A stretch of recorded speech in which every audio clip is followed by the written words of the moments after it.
A series that started in 1904. Oklahoma's won 4 straight. They've won 88 of the 113 matchups all time, and lately it's been defined by offense. Last 2 matchups, nearly 2,800 yards combined, 209 points between the two teams. They both bring in good offenses into this one. The 114th edition. Oklahoma State won the toss and deferred, so Oklahoma will receive it to begin.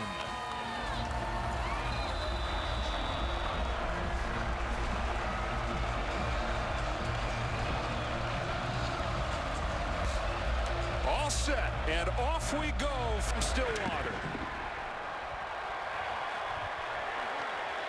Trey Brown bringing it back for the Sooners. Steps out of a tackle and gets tripped up crossing the 20. The begin of the 22-yard line with a grad transfer from Alabama, Jalen Hurts. 36-3 as a starter now between the two programs. He's the 3rd player in NCAA history with 3,000 passing yards and 1,000 rushing yards over the first 11 games of the season. He's played in plenty of big games. Went 2-1 in the Iron Bowl. He's 1-0 so far in the big rivalry games at Oklahoma, beating Texas earlier this season. His first and only bedlam begins right now. From the 22-yard line, they start things off with a run for Kennedy Brooks. Brooks is close to a first down, stopped by the leading tackler for Oklahoma State, Malcolm Rodriguez. Yeah, this O-line's been a little bit up and down, but not Creed Humphrey right in the middle of it. He sets the tone. He is really the voice of that Sooner group up front, and CD is the explosive playmaker. Chuba's a home run hitter, well, so is Lamb on the other side. One of the top offenses in the country. 45 points per game for the Sooners as Hurts looks to throw for the first time. A man comes free, and a catch made by Nick Basquin. The 6th-year senior from Norman, who was held without a catch in the win against TCU last week, has one here for 23. Yeah, the 6th-year player that's overcome a couple of Achilles injuries, and you know how big this is and how meaningful it is for him. And Jalen just putting enough air to get over the underneath coverage there. Those were a couple shots he missed last week down the field. I think that's a huge key over the course of this game. Can he hit his shots down the field? Here's Brooks again with a stiff arm. Gets some room and a first down. Kennedy Brooks inside the 30. Against his Oklahoma State defense, mentioned it briefly off of the top. Struggled early on, but they've been playing really well the last month or so. And a big piece of that stopping the run, and that's not been the case thus far. You see the true freshman there, Trace Ford, in the middle. You know, our two difference makers. Amen is a guy that runs sideline to sideline, and look at the career starts outside. Williams and Green will be playing a bunch of man-to-man coverage. They've got to find a way to slow down the run with the 9 others. Jim Knowles, the defensive coordinator, said if those 2 guys play as well as they're capable of, they've got a good shot. Hurts with a straight drop, takes his eyes down, takes off. Jalen Hurts, this is what he does best. Just like that, touchdown Oklahoma. From 28 yards out, and it takes less than 2 minutes to find the end zone. Well, one thing you cannot do against an experienced quarterback that is a tremendous runner is turn your back. Watch the Cowboys defensively. The minute Hurts reads man-to-man coverage, he knows there's not even a spy in this case.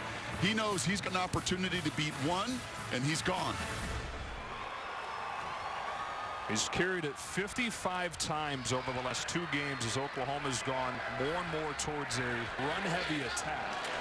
64 run plays for 366 yards last week, and a heavy dose on the ground here in the first drive. And you better disguise a whole bunch better than that. You better stop the run and make this team one-dimensional. And that was an enormous drive for Sooners right out the gate, and disappointing for Oklahoma State, who's been playing much more sound. You can see his eyes. He sees man-to-man coverage, a single safety, and the minute that shallow cross runs in front of him, he does what he's very comfortable doing, and that's tucking and running. Lincoln Riley's team needed just 4 plays to get in. He's in his 5th season in this program. Over the first 4 years, Oklahoma's averaged better than 50 points in this game. Nothing in that drive would lead you to believe it's going to be different tonight. The only thing different is that is his 18th rushing touchdown. Jalen does even more damage on the ground than his predecessors. Well, it's half of what we've seen in Bedlam through the years. A lot of offense from Oklahoma. The other half has been a lot of offense from Oklahoma State. Last two matchups in this series, 62-52 and 48-47. This one returnable from inside the 10. Braden Johnson trying to get around the corner. Their fastest player is able to salvage something out of it. Oklahoma State takes the field for the first time offensively, and we bring in Bruce Feldman. Hi, Joe. The Cowboys have produced more than their share of terrific running backs, but when Chuba Hubbard was growing up in Canada, he actually found inspiration before all of his games by watching video of a Sooner legend. Hubbard told me this week that when he was about 10 years old, he started watching video of Adrian Peterson before all the games, and it became his routine. He said he was just so explosive. He was like a bucking horse who could cut on a dime. Hubbard also said he hadn't watched it in a while, and he pointed it out. This was Adrian Peterson when he played for the Vikings, not for the Sooners, just in case Oklahoma State fans are wondering about that. Well, they give it to Hubbard on the first play. It is a minimal gain as he's dropped by Neville Gallimore. Out of Edmonton. Arrived in 2017. He was the fourth stringer at the time, and so he redshirted. Became the starter down the stretch last year when Justice Hill went down with an injury. 15 career starts, 13 of them he's rushed for 100 or more.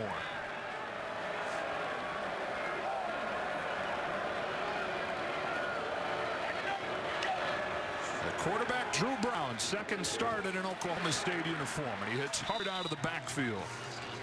Now Brown, who started his career at the junior college level at the College of San Mateo, then went to Hawaii. He was a starter for 2 seasons there, but wanted a chance at the big time, and so came to Oklahoma State.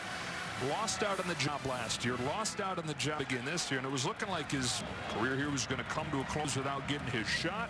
Spencer Sanders has the injury. Brown gets his chance last week against West Virginia and played really well. One of those marvelous stories that you just never know when it's your time, either out of high school through junior college. And what a moment for him and a stage to perform. On third and short, it's Hubbard finding a seam for an Oklahoma State first down. Carries it 26 times per game. This group up front is going to need to pave the way for him tonight. Yeah, that was a little guard pull there with Marcus Keys. He has started 48 games for these Cowboys. The left guard, an all-conference performer, I think will be again here in the 2019 season. Some moving pieces outside. Dylan Stoner has stepped up. All 5 of his touchdown receptions, they've been this month. With the absence of Tylan Wallace, they needed Stoner to emerge, and he has. Brown with a first down throw. It is Stoner on the screen. Spun his way away from the first man, but still lost a yard as Alarian Turner-Yell and Marquez Overton came up to stop him. Well, Chuba's not the only Canadian star in this game. You got one right in the middle of that Oklahoma defense in Neville Gallimore. The senior's played a ton of ball and is very, very active. An active group at the second level with Kenneth Murray as well. And a secondary that's been beleaguered that's going to have to run and tackle tonight. Hubbard into the short side with room, and Chuba hits the sideline into Oklahoma territory for his first big play of the day. Goes for 22, first down Cowboys. We talk about Marcus Keys, the left guard. Look at him to the second level. That's all you got to do. You don't need to pancake block. You don't need to maul people. Simply get on the edges of these Sooner defenders and allow Chuba to explode. The guy is a glider with incredible power. And those yards he just churns for. You know, Brock, they say that while he's otherworldly fast, the guy that comes in for him here, L.D. Brown, has raced him several times and beaten him several times. He's in there to block as Brown gets rid of it, finds a crossing Johnson, and Braden Johnson is inside the 10. It's first and goal, Oklahoma State.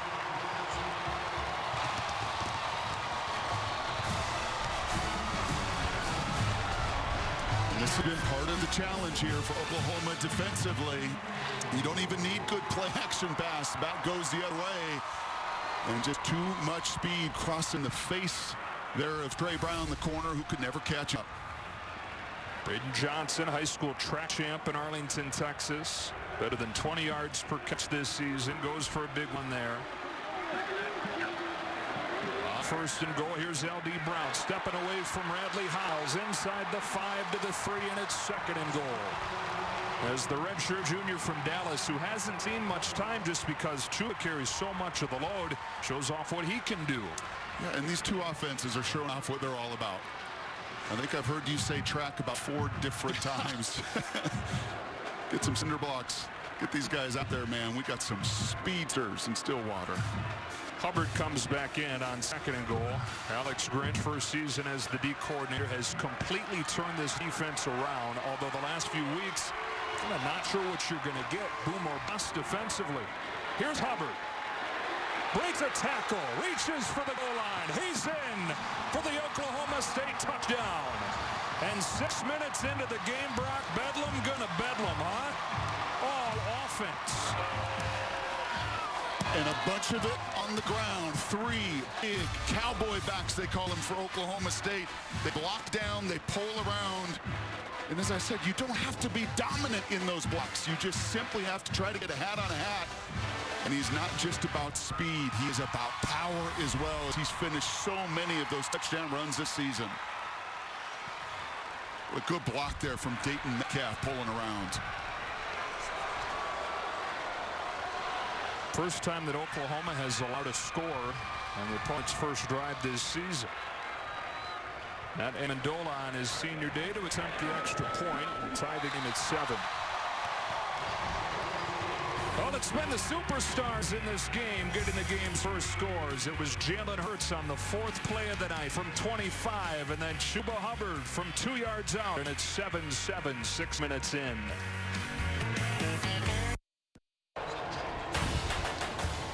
Fox College Football is sponsored by Jeep. Get a great deal at the Jeep Black Friday event and by State Farm. Talk to an agent today. There's a lot of talk this week about maybe this is the year that the defenses steal the show a little bit in Bedlam. And I know we're only 6 minutes into the game, but it looks like more of the same so far. Yeah, these two teams have averaged 1,200 yards. 1,200 yards their last 5 matchups together. The 12 plays in this game so far, 5 of them have gone for 20 plus. Here's a short kick that gives Trey Brown a chance. He gets to the 26. That's where Oklahoma and Jalen Hurts will take over on the other side of this break. Made it look easy first time out there in the end zone in 4 plays.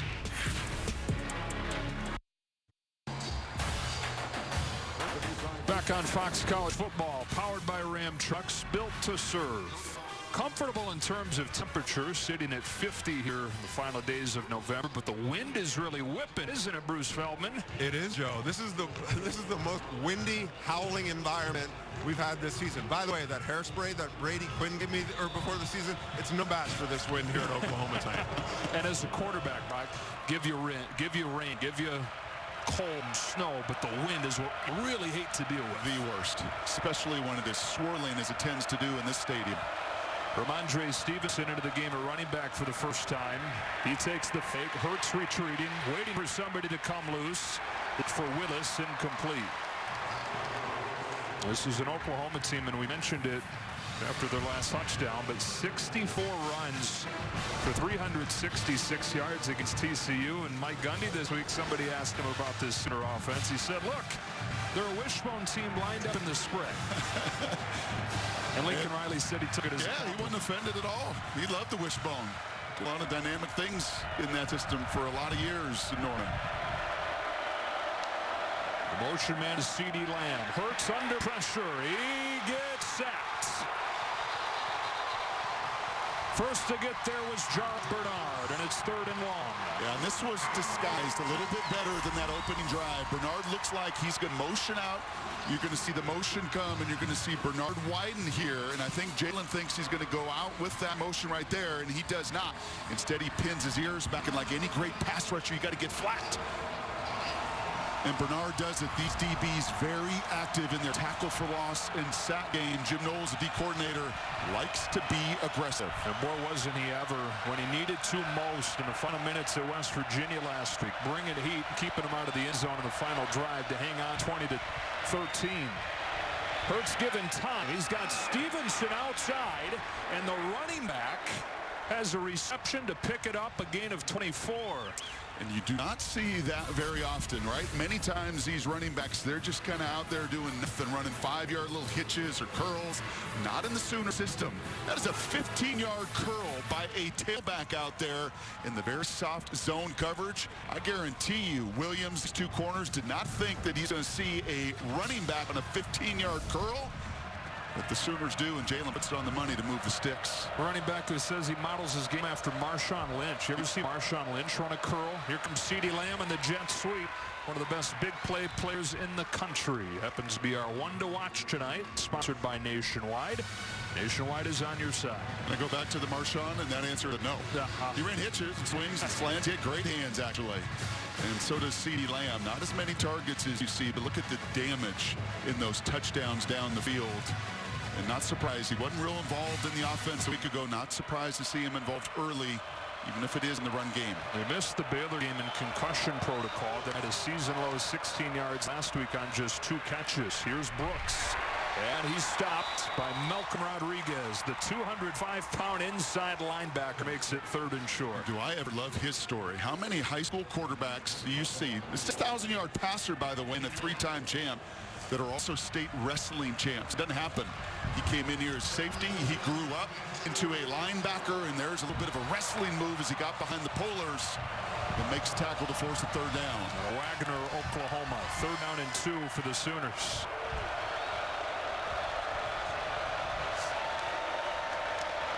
Brooks straight ahead. 1st down inside the 40. That's really good movement right there. That is just a wave of movement by everybody on that Oklahoma offensive line. That is one of the real big keys with what they do. If they can create that movement, be it on a zone run, they love their counter. But if they can mow down those Cowboy defenders like that with that kind of movement between Hayes and Humphrey and crew, Bill Beaton will be smiling all night. It's the line coach.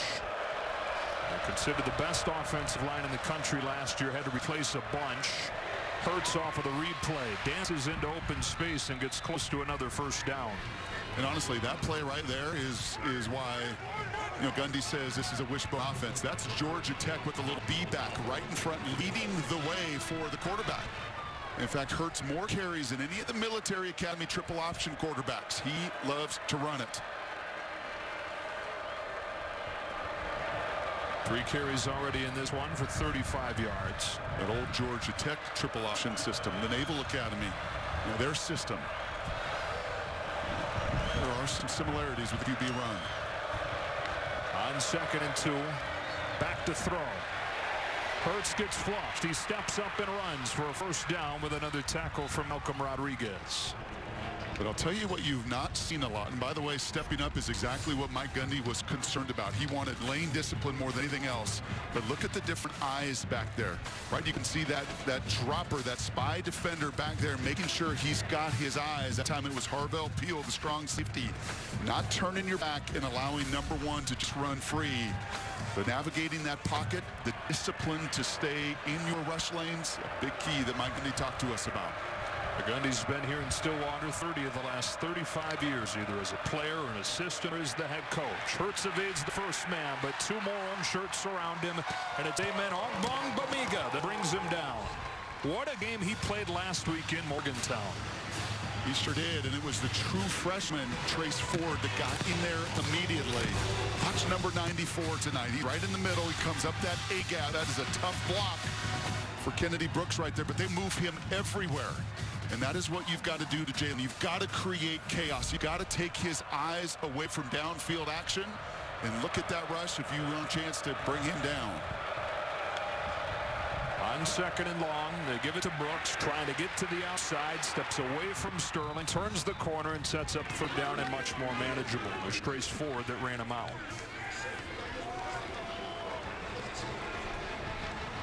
Lincoln Riley, one of the great offensive minds in the game. Last week, a win, but it ended a streak of 20 consecutive games where they'd scored at least 34. Looking at 3rd and 6 here.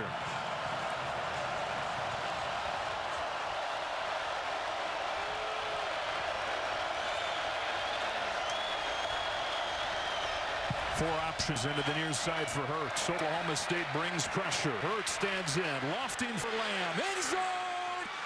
He can't get it. Incomplete, 4th down.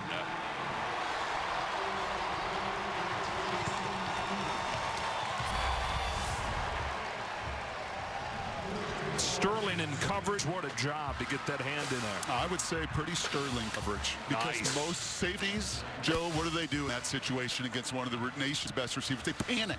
Right? They go to the body. They interfere. He didn't. Trey watched the eyes. He watched the hands come up. And just at just the right time, he knocks that ball away. Tell you what, there are some really good kickers in college football this year, and this is one of them. Gabe Burkett, redshirt freshman, coming right into your living room and is still perfect. 13 for 13 this season for a guy who wasn't even the starter to begin the year.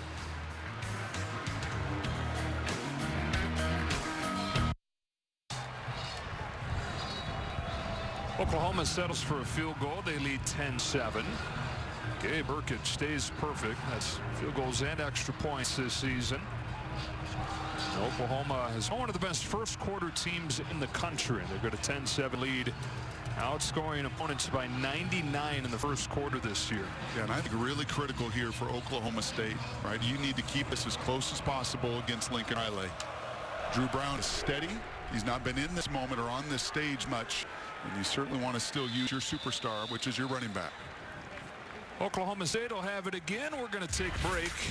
Chuba Hubbard has a touchdown on Oklahoma State's first drive. He's back out there after this. Fox College Football is sponsored by Geico. 15 minutes could save you 15% or more on car insurance. And by Ice Cold Dr. Pepper, the official drink of Fansville. This team first met in 1904 in Guthrie, Oklahoma. It was a 75-0 Oklahoma win, and the first touchdown in that game was one of the oddest touchdowns in football history. The punter punted it straight up. It was a gusty day like today. The wind blew it directly behind him, went down the hill into a creek that was nearby. So the teams went running after it, and Oklahoma came out of the river, the cold river, with it for the touchdown. Here's Chuba, first down, crossing the 35. And they never blew the play dead. No, back then there was no end line, and so play wasn't dead until somebody recovered it. So they all went diving into the creek. Wet ball drill, new meaning. Brown to throw on this windy day. That's off the hands of the normally reliable Stoner. And you saw that a little bit this morning, Michigan, Ohio State. Not just the quarterbacks that got to deal and navigate with the wind. It's the receivers as well. The Wolverines dropped a number of passes. And Dillon, one of the most sure-handed Cowboy receivers. But that ball can move at just that last moment. And I guarantee you, Alex Grinch on that side is hoping these winds continue to gust all night long. Well, it sure has been a roller coaster ride for his defense. In his first season on the job. Brown off play action on second down, wants it all, and he's going to get a flag. Johnson beating Trey Brown, held on for dear life, and the flag comes out. Yeah, and that is why it's been a ride for Alex Grinch. I mean, those are things that you would expect an experienced player like Brown to just not lose sense and sight of where he is. The cushion gets closed, and he just reaches. I mean, that's a freshman, sophomore mistake, not somebody that's played a bunch of ball as a Sooner. And who they consider one of their fastest players. Figure would have a shot to keep up with Johnson. Pass interference. Defense, number 6.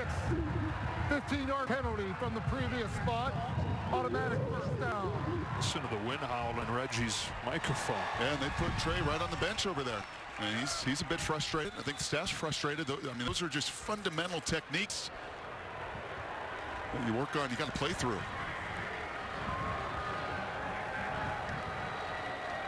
Quickly into the hands of the former walk-on, Landon Wolf, who's earned a scholarship. First reception of the day goes for 5. Stopped by Jaden Davis.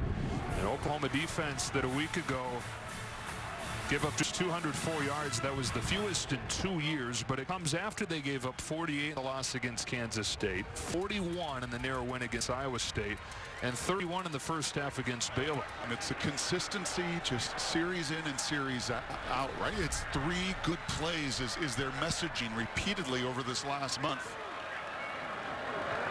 Heavy dose of pass on this drive. Here's Johnson again. He's got a first down, but the ball comes out, and Oklahoma's got it. Parnell Motley, who's looking for redemption in this Bedlam game after he was benched against Oklahoma State a year ago, has the recovery for the Sooners. And that is the great neutralizer.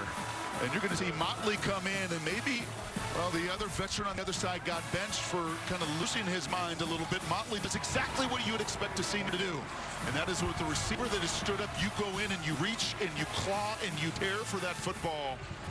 And if this Oklahoma defense simply does that, they find takeaways, they may find themselves in the playoff. Because that has been one of the underlying stories of this roller coaster campaign for defense. Only 5 teams nationally have forced fewer this season.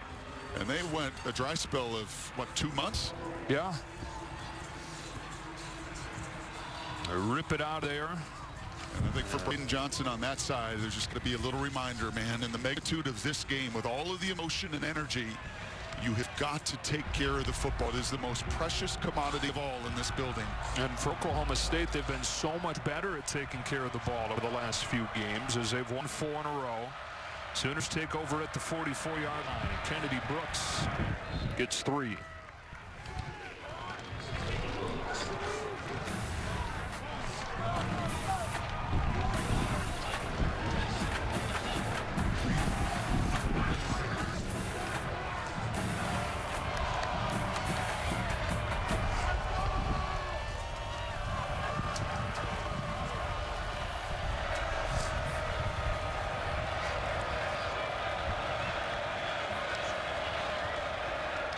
To the 7th run for Kennedy Brooks, and this one breaks for a big one inside the 35. Let's check in now with Amber Theo Harris in Los Angeles for a T-Mobile game break. Joe, Colorado at number 6, Utah. The Utes fighting for a playoff spot. Tyler Huntley, he's making a late Heisman push. He finds Brant Kuithe 38 yards for the touchdown, and Utah ties it up at 7 in the second quarter. Joe and Brock. Of course, Oklahoma fans, big Colorado fans tonight. All day to throw, and Hurts takes advantage. A strike to Lee Morris to make it 1st and goal. And there's that zone coverage again. Really, after being gashed early in that man-to-man, Cowboys have gone to zone, trying to get eyes into the backfield, but not a deep enough drop. Right, and that is a perfectly executed play. Quarterback drops it over the linebackers and the safeties, and right in front of the free safety back there, where one of the best interception makers, Harvell Beal, has no chance as Lee Morris delivers yet again. 1st and goal from the 6. It's Hurts. Trey Sterling brings him down. So it will be 2nd and goal for Oklahoma when the second quarter begins. They've got a 10-7 lead, looking for their 4th consecutive win and looking for the 4th time in 5 years to rally from a loss to have a case for the college football playoff.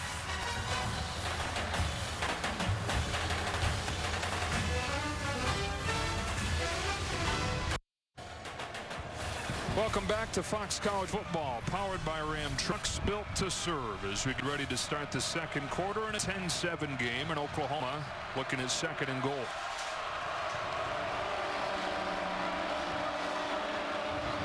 Offset is Brooks. In motion is Land. They toss it to him. It's the reverse. Basquin throws, and it's Hurts for the touchdown. Lincoln Riley digging into the bag of tricks for the score. I don't even know if we can call this Philly special anymore, because everybody has branded it, and there's a little bit of risk associated with this on a windy night, right? All the ball handling that it requires to go to CeeDee Lamb, and then the pitch, Basquin, and you can watch Jalen sell it pretty easily. That little pitch has some high risk, and Basquin puts it right on the money. No receiver doesn't think about the wind when he's throwing. A spiral cuts right through it. Hurts adds a receiving touchdown to his ledger. This Lincoln Riley guy, he's had #1 offenses year after year after year for a reason, because, man, he knows how to call it.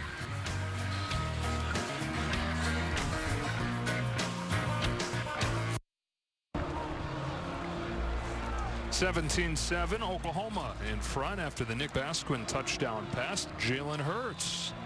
And check out Nick Basquin after the touchdown doing the Dak Prescott hip thing. That's so good. These guys have any fun playing in this offense? Wouldn't you? Oh. I don't know that you would have been the best fit, but I'm sure it would have been fun for you to try. Jalen Hurts so far tonight, 3 for 5, 75 yards passing. Got that touchdown catch. He's also done it on the ground so far. To your point there, people wondered what would the fit be with Jalen in this system. It's done a lot more of this through the air over the years with Kyler and Baker. I don't know if anybody anticipated 180 rushes through 11 games for Jalen Hurts. You know, many of them been the run variety, or this one in the past where it's obvious man-to-man coverage and he explodes for that touchdown to set the tone. And this was a big play. That was 3rd and extra long. The completion to Ramondre to keep that drive alive and ultimately Basquin with the touchdown. A first down pass play. They throw the speed out to Dylan Stoner. Lots of rushing touchdowns this year. A bunch of passing touchdowns. Now he can add a receiving touchdown to that list as well with the leading touchdown maker in college football.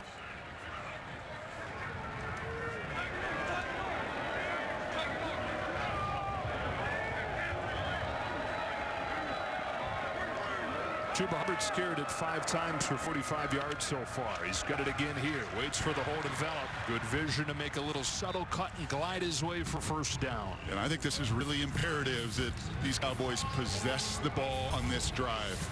You know, Mike Gundy is a guy that takes in the whole big picture. And look at that hole once again. Good movement by Oklahoma State up front. Got to keep the defense on the sidelines. Stoner got a block. Yeah, and step close to a first down. You know, you're always going to get a heavy dose of Chuba Hubbard, but especially with the injuries that they've had with Tylan Wallace, who is the nation's leading receiver at the time of the injury at the end of October, and then Spencer Sanders, the redshirt freshman quarterback, who was getting better and better before the thumb injury and the subsequent surgery. There's a chance he'll come back for the bowl game, but this is Drew Brown's night.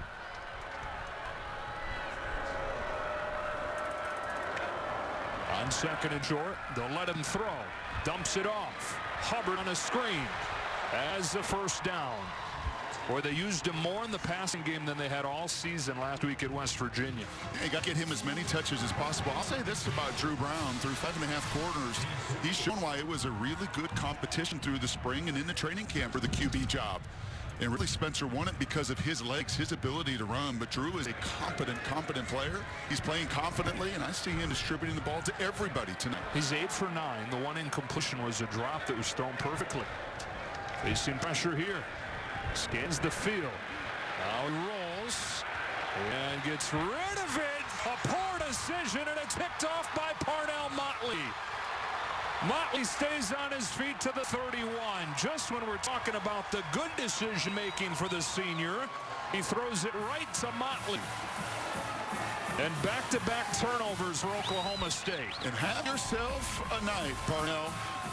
He has the strip fumble on the previous possession. Does he catch this inbounds? That will be the only question. And I think that is worth another look. Rolling on the field is an interception. And the interceptor stayed in bounds. We'll review the play. College football fans know well at this point. Key is, what was the call on the field? The call on the field is that he was in bounds.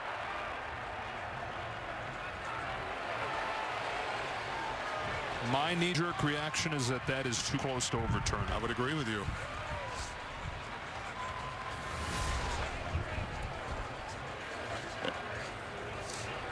And I think sometimes as a quarterback, you got to be very, very careful. When you look at a defense, it's not taking the ball away very much this year, because these takeaways, as defensive guys know, can come in bunches, and that's 2 really big ones tonight for the Sooners. Been a great day of college football on Fox. Dean Blandino, our rules expert in Los Angeles, has been along for the entire ride. Dean, what'd you see?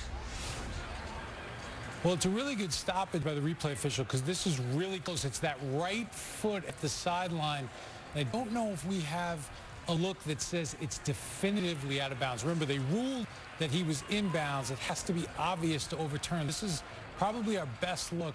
Really tough to say that that foot is clearly out. And again, at least what we have so far, I think this call has to stand. Yeah, it is just that heel back there. That'd be the only question that I'm sure every Oklahoma State fan that's sitting in here saying, man, that heel is out of bounds. That heel's on the white line. But that call on the field was an interception, and you can see the linesman looking right down at those feet immediately.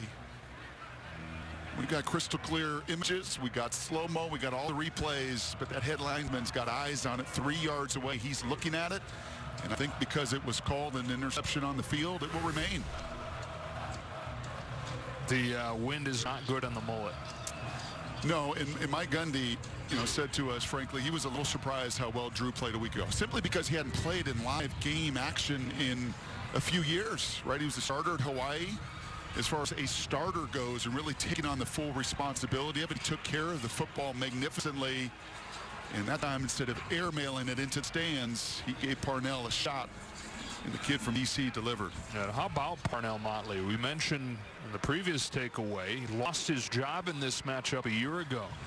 3-year starter, really been an up and down career for him. But Lincoln Riley told us a couple weeks ago that it seems like just this back half of his senior season, it's finally all come together. And back-to-back drives, assuming this call holds up, he's got a forced fumble, a fumble recovery, and an interception. You know what else has come together? Championship November. And we talked about in the open since 2014, and they've come in all different varieties, and a bunch of them very close. In fact, Joe, you and I know that. We've seen it up close and personal a couple times this year with these Sooners. Right down to the wire. Iowa State, a 2-point conversion. A week ago with TCU, but find ways to finish. After further review, Oklahoma number 11's right heel was out of bounds when he touched the pass. It's an incomplete pass. It'll be second down and 10 from the 49-yard line. Look, we're not saying that it wasn't. He's reset to 13 minutes, 8 seconds. We're just saying, watching a lot of college football, really, when it's that close, do you see the call overturned? But thankfully for Oklahoma State, it is overturned, and it's simply an incomplete pass. Did we get a reaction shot from Dean Blandino? Because I saw your face up here, Joe. Yeah, I think surprised because of that. You're right. The number of times, if there's any doubt, it usually stays with that call on field. So new life for Drew Brown in Oklahoma State. 2nd and 10 at the Oklahoma 49. Put it in the sure hands of Chuba Hubbard, who's got a huge one off the right side, but there was a reason for that. There's a flag down as Deshaun White angles him out.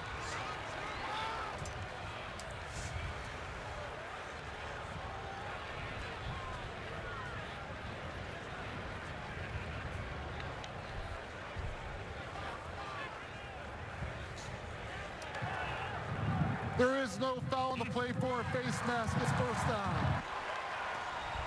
So no flag. Dean, did your jaw drop like Brock thought it might have? Maybe a little bit. Again, replay is there to fix the obvious error.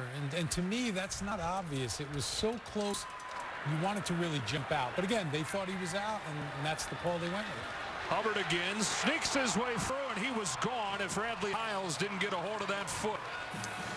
Well, as much as Oklahoma is moving people up front, how about these Cowboys?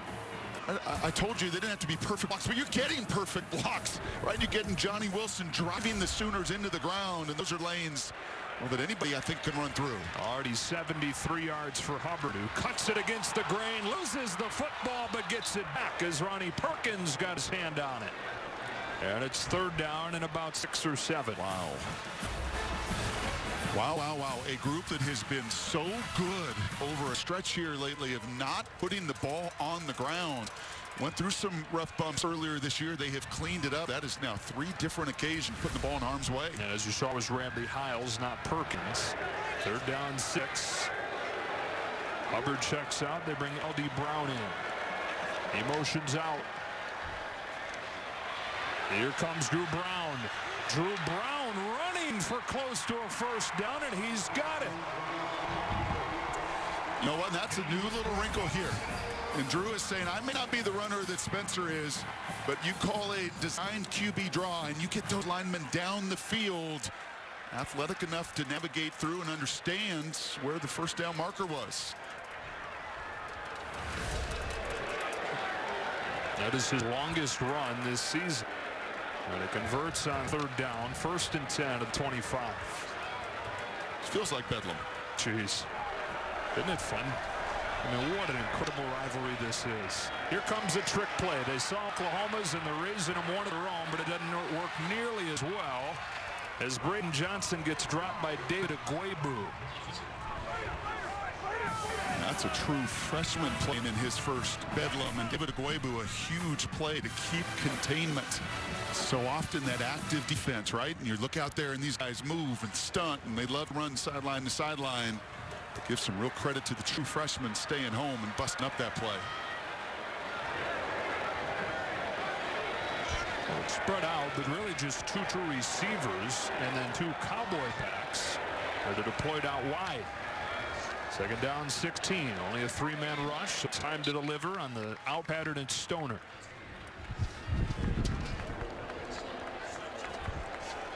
I like that concept. You have the Cowboy backs in, so you keep the big personnel for Oklahoma on the field, right? Then you can still spread it and get that one-on-one matchup you're looking for. We figured we'd see a lot of two tight end sets tonight from Mike Gundy's team. Trying to accentuate their strengths. They've been running the football, the size advantage they have up front. They're down in 10 here. Play action. Stoner can't get it with a coverage from Trey Brown, who earlier was yanked for back-to-back poor plays, but he's back in and makes a nice one here. I think that ball just a little bit behind on a windy night when you've got coverage that is this tight. And yeah, there's a lot of hands on Stoner right there, and Trey got the call earlier, not this time. There's a bunch of hands, there's a bunch of contact, and usually that draws that amount of contact, impeding the receiver, draws a penalty, but Brown gets away with it. Matt Amendola, 3-year starter, but in a whipping wind. From 43.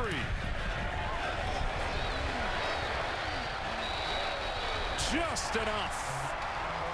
Both these kickers so good. They don't care one bit about this win. I think he played that perfectly. He starts it outside. He knows he's got a little draw wind, and he puts it right between the uprights. Special teams have often played a big role in this rivalry.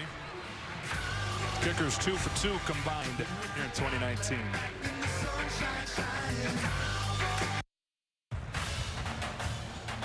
Fox College Football is sponsored by Wendy's, the official hamburger of NCAA football.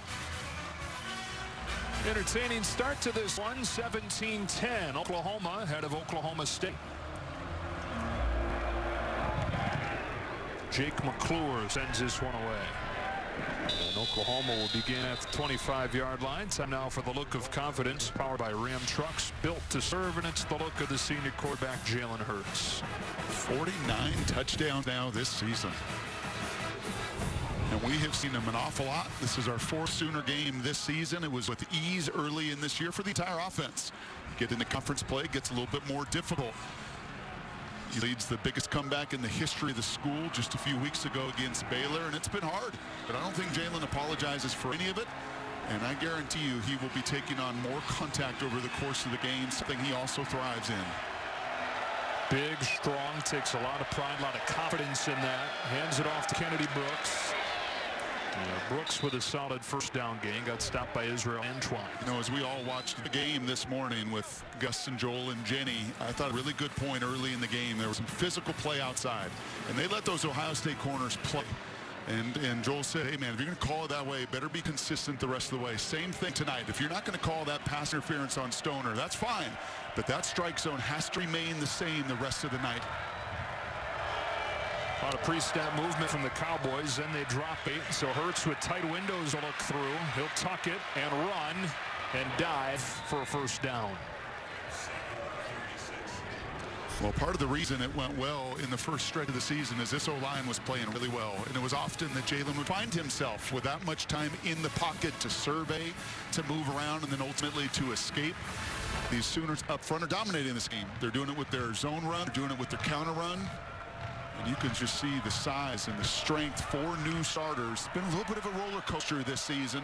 And you see Proctor in there at left tackle. He settled things down the last 2 weeks. Pressure coming on first down. Quickly gets rid of it in rhythm to Charleston Rambo. It's not something we see a ton of from Jalen Hurts. A straight drop and a throw in rhythm. That's exactly right.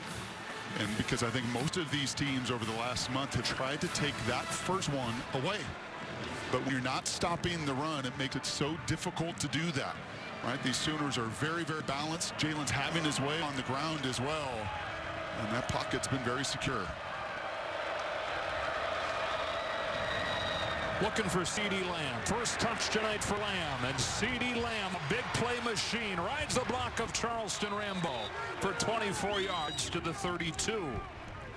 And this is a Cowboy defense that will give up some yards. They've given up a bunch of them. They will try to keep plays in front of them. But the challenge is if you miss that tackle right there, right, those throws underneath the zone coverage become explosive plays. And that too often has been the story here in the first half. Lamb moves over 1,000 yards for the season. Hurts moves over 100 yards for the night.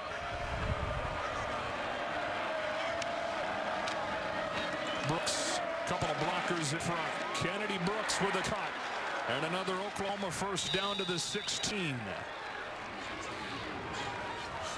Just look at the wave in the initial front side blockers and then the backside puller. The Virginia transfer Proctor coming through.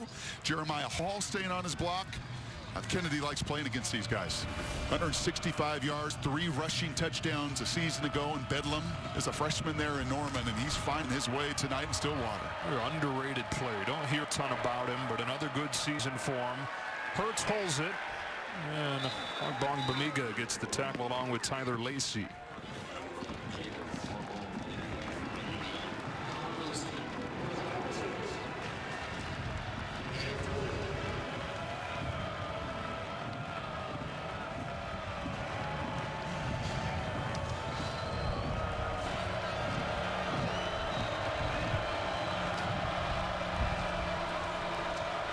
Second and 6.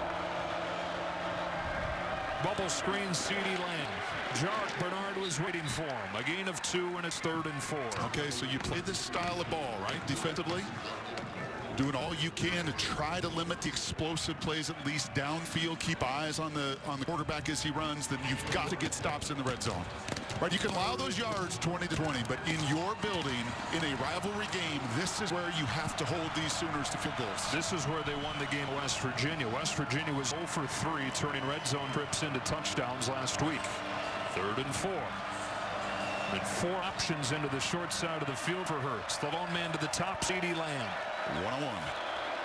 First looks left. Checks it down. It's Hall, whose knee is down, couldn't get going, and they do force the field goal team to come out. And count me as very surprised. You put those kind of numbers into the short side of the field to do what?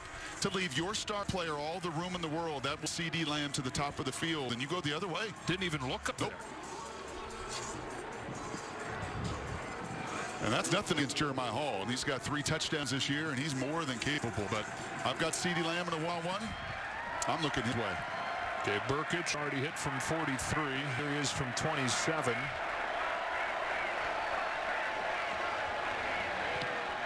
He's now 14 for 14 on the season. Man, he kicked with confidence. 20-10, Oklahoma. Win what, Joe?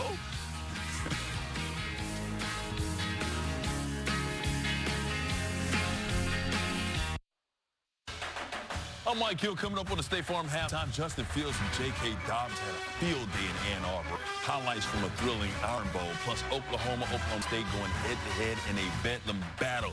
Let's head to half right now. Joe and Brock, back to you. All right, Mike, and it's lived up to the expectations. Bunch of scoring so far, 20-10. 5 minutes left, first half. And again, kind of like the game this morning, just the offense up and down the field, but it's the mistake, right? It's the one giveaway by Oklahoma State. But both offenses, I think if they looked at their scripts, both play callers saying, I'm liking this.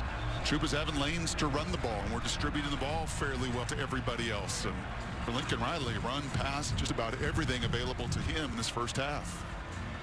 Bruce Feldman telling us that it is as windy of a day as he's experienced this year. Granted, he lives in Manhattan Beach. I don't think the wind has ever blown there. But on the college football tour, it's as windy as he's seen. Well, there's also mid-60s this afternoon. And with this wind, this temperature, and as the sun's gone down, it has plummeted.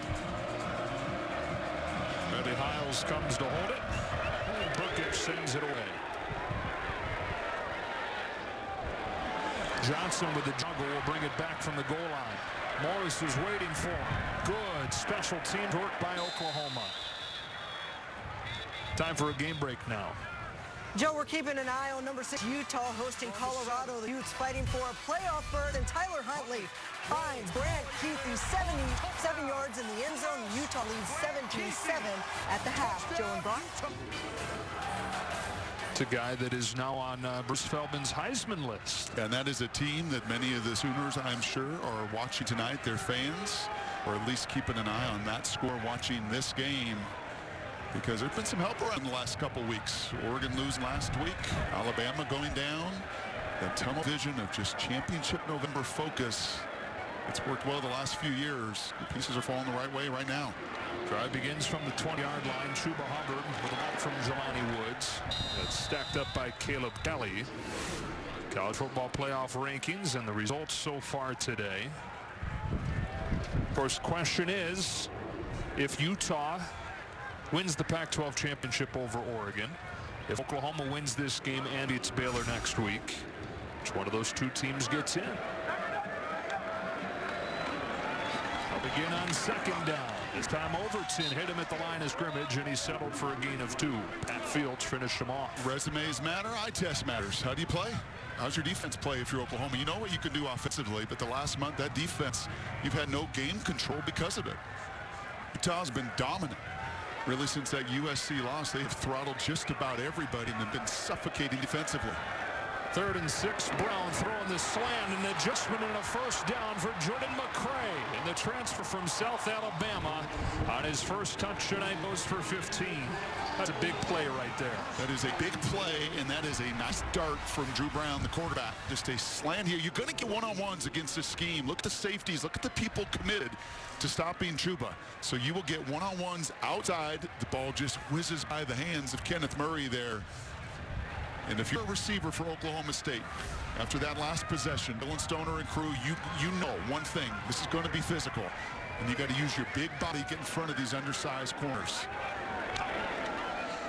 From the 34 on the boot, Brown with his eyes downfield underneath Lyndon Wolf. We're a short gain, and we go down to Bruce. Joe, when Drew Brown was in high school, he was only about 5'10". He went to a camp at Nevada, and he impressed one of the Nevada assistants who liked the way he threw the ball on the run, said he had a high release, which kind of made up for the lack of height. That Nevada assistant wasn't able to offer him, but when he went to Hawaii, that's Ike Rolovich. He's the head coach, followed him to junior college and said he was thrilled to have him. Sorry to see him leave, though, to go to Oklahoma State as a grad transfer. Gain of 4 for Hubbard and 3rd down coming up. He tore it up at College of San Mateo for a year and then goes to Hawaii, takes over the job as a sophomore. Good numbers, more than 5,000 yards, 37 touchdowns in those 2 seasons, but it always had this dream of playing big-time college football. So that's why he came to Stillwater. And it was looking like he wasn't going to have a shot to actually take the field in that role. The final 2 games of his final season, he's the man. On 3rd and 4, Sooners bring pressure. He's got one-on-one. He's got Stoner. Drips it in. First down inside the 20. It's become one of the most popular routes in college football in the NFL as well. This inside fade route, where you just have so much green grass to throw to, and you typically get mismatches. Like that one, your best receiver on the strong safety. And with Stoner just getting a step on him, and with all that room, even on a windy night, Drew Brown's able to put some air on it and let the best receiver in this month of November for these Cowboys run underneath it. For 43 yards. I'm really impressed with how both quarterbacks are throwing despite the wind. Inside the 20, they hand it off to Hubbard. Into the arms of Kenneth Murray. You know what I'm really impressed with as well is Sean Gleason, Mike Gundy, after that near interception, did not throttle it back. Many times, play callers, I think, get a little bit nervous, right? They're trying to gain that trust with a nice tackle of Kenneth Murray, but you're trying to gain that trust of your quarterback, and this is where you just got to trust. Even though he's not been in your system, a fifth-year senior, to flush the only one negative play and come back and respond, putting the ball right back in his hands. 2nd and 4, option play. And Brown will lower his shoulder. Stopped by Larian Turner Yell. 3rd and 1. From Los Gatos High School to the College of San Mateo to Hawaii to Oklahoma State. The biggest stage during the regular season they've got. 114th edition of Bedlam. The guys are playing for him, and they're playing behind him. That's what Sean Gleason said about this crew when Drew Brown got this opportunity. They wanted to be their best for him. 3rd and short in the hands of Hubbard. Chuba stopped and started and leaned, and it looked like got enough. So the clock winds inside a minute. This is setting up perfectly in terms of that clock for the Cowboys. 1st down and goal.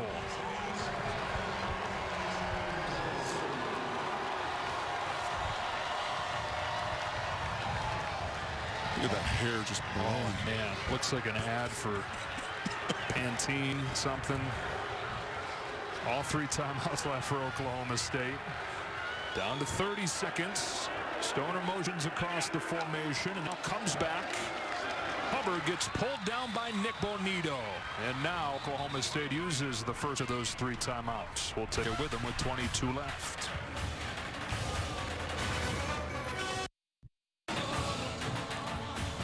Fox College Football is sponsored by Domino's. Order online and track your order.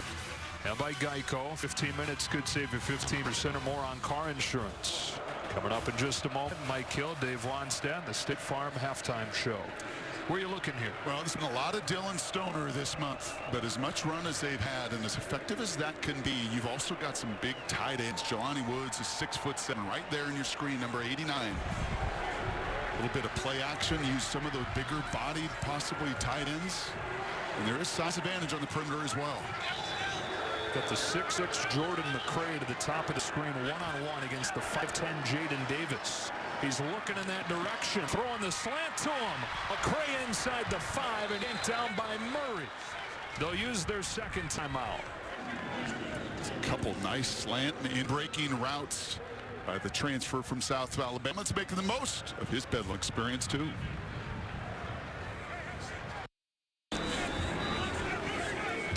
One timeout left, 15 seconds and 3rd and goal. Once again, you've got those size advantages, right? You see right there, Logan Carter.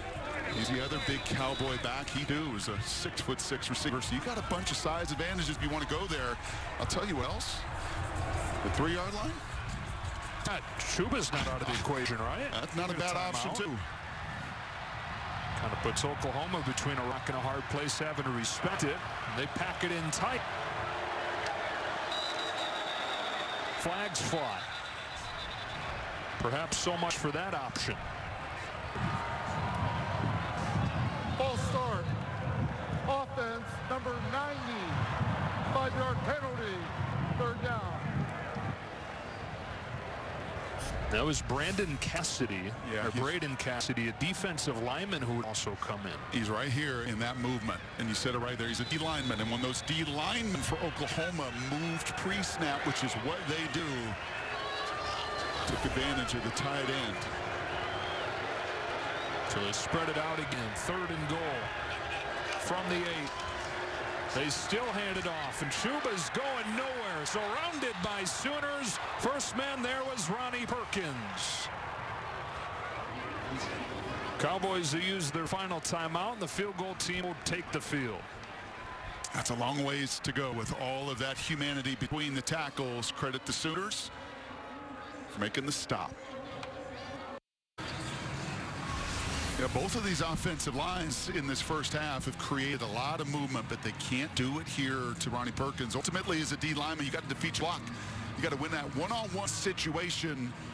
And I think that was the case of Jenkins. The right tackle just does not stay on that block. Perkins can feel it, and he uses his quickness to make a play. Alex Grinch loves him, doesn't he? He does. He said he's the one player who over the course of this season has really ascended. A breakout game a few weeks ago against Baylor, and that's a time play in the red zone. That Amendola had just enough to get it in from 43 earlier. This one from 25 and straight on.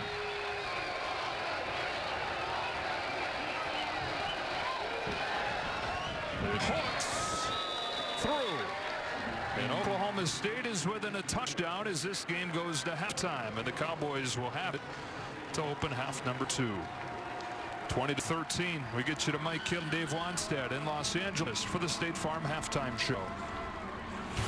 All right, thank you, guys. Welcome to the State Farm Halftime Show. We are in our L.A. studios. Mike Hill with the Coach Day Wannstedt. It is a one-score game down there in Stillwater with Oklahoma up 20-13, I should say. Didn't they kick the field goal? Yeah, they kicked it. It was good. 20-13. All right. We got halftime highlights brought to you by State Farm, and Oklahoma finding creative ways to get those 20 points here, Coach. Yeah, they did, you know, and you got to give, obviously, Lincoln Riley credit. Right here, this is a play where defensively, you don't practice this. I mean, there's no call for this. That's just God-given ability.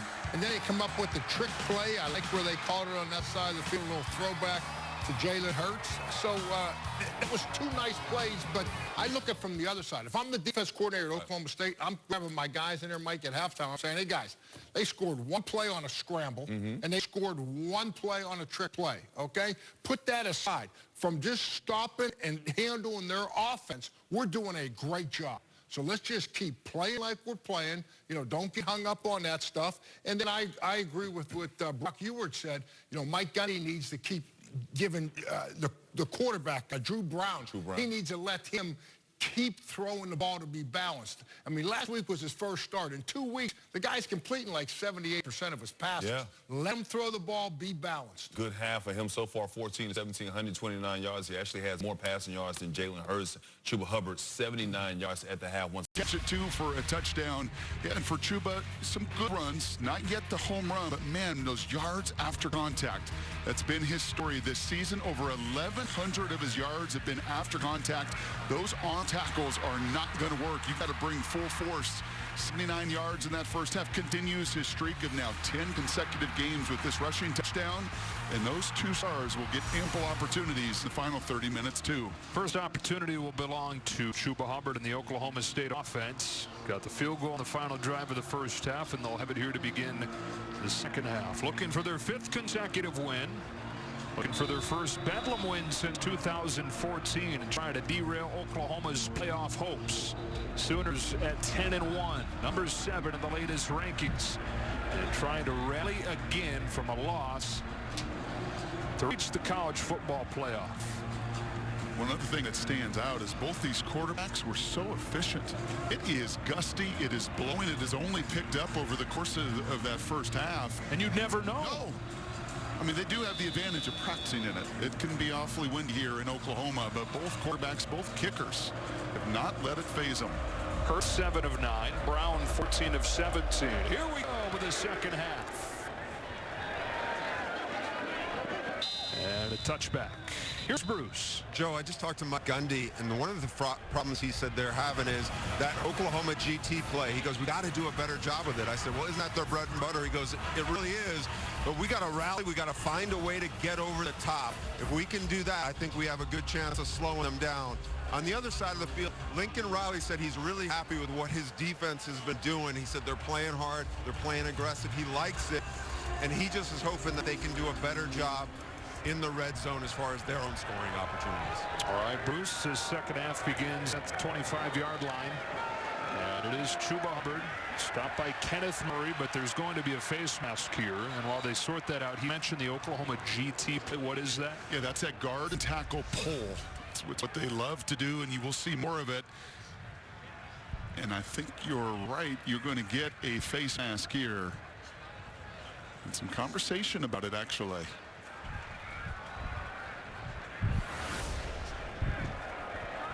And I think this is was it the helmet, the side of the helmet, or actually on the mask? That's the conversation. There is no foul or a face mask on the play at second down. Yeah, and I think that's right. And credit Reggie Smith and his crew here. I think it is on the side of the helmet there, almost by the ear hole. He never actually grabs. Doesn't look like the headgear. You can almost see him thinking through it, right? Keeping those fingers out, not grasping. So instead of the 15-yarder, 2nd and 9. I think you heard the locals. They don't agree with that call. Not one bit. They got a good look at it on this monster video board. They run into the corner blitz, and a fumble is forced. Parnell Motley has been all over the place. Tevin Jenkins, the junior tackle, fell on it, and it's 3rd down. And this is rare. Chuba has not fumbled this season. Among all the other remarkable things he's done, he's not put the ball on the ground, but Parnell, credit, you're right. He ripped Stoner away from the ball earlier. That's not the second time the ball bounces the Cowboys' way. On 3rd and 4, it's the slant, and it's broken up by Jaden Davis. Intended receiver Britton Johnson, but Oklahoma on the first drive of the second half delivers a 3-and-out. And those are 3 good snaps. The messaging in that locker room at halftime with Alex Grinch, a 3-and-out. You need 3 good snaps. It was Kenneth Murray on snap 1, Parnell Motley number 2, and that time the true freshman Jaden Davis says, not so fast. You've been running these in-breaking little slant routes in the first half, and we're going to be very aggressive jumping it. I guarantee you will see a slant and go at some point in the final 29 minutes of this game, as the Sooners have been really active in that quick game. Very Bedlam-like first punt comes after halftime. The freshman Tom Hutton takes a good bounce for him. Out of bounds at the 22-yard line on a 47-yarder. Tune in to Fox tomorrow. Full slate of NFL games, including a really good one with the 10-1 49ers and the 9-2 Ravens. You can check local listings for the game in your area or check it on the Fox Sports app. That one almost, and they have no rivalry. They're in different conferences, but as far as what's going to be the physical nature of that matchup yesterday, it's going to feel like this, right? Just emotional, physical, flying around. That's why I guarantee you Lincoln Riley told Bruce how much he liked his defensive effort. They played hard. They'll start the half with play action. Hurts thinking big, launches this ball, double coverage and incomplete. C.D. Lamb or Charleston Rambo, the intended receiver. Harvell, Peel, and Green were all over him. There's a flag down. And you're flirting with danger when you're throwing it Harvell Peel's way. 5 turnovers forced in the last 3 games by that man. It actually was not a flag. It was a yellow scrap blowing its way onto the field. The hand warmers, I guess. Probably Bruce's. 2nd and 10. Hurts bounce into the outside. And there is Colby Harvell Peel. It's not just been the takeaways. This guy has emerged in a big way. The Big 12 Defensive Player of the Week 3 times here in the sophomore season. And I really love the way his coordinator Jim Knowles said he's just seeing it. Like a quarterback that sees it and reacts. The quarterback of that defense on the back end has got such a feel right now. And this is a big 3rd and 9 with this wind howling in the stadium that's trying to help that defense. Oklahoma was able to force the first Oklahoma State punt of the game on the first drive of the second half. Now can Oklahoma State do the same? Offense.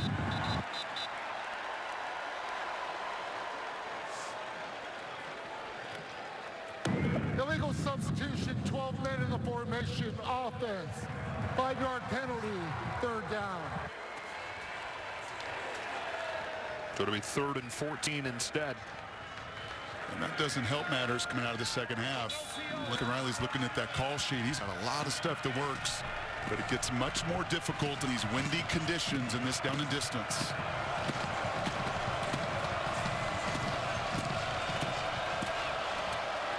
See what Jim Knowles dials up defensively.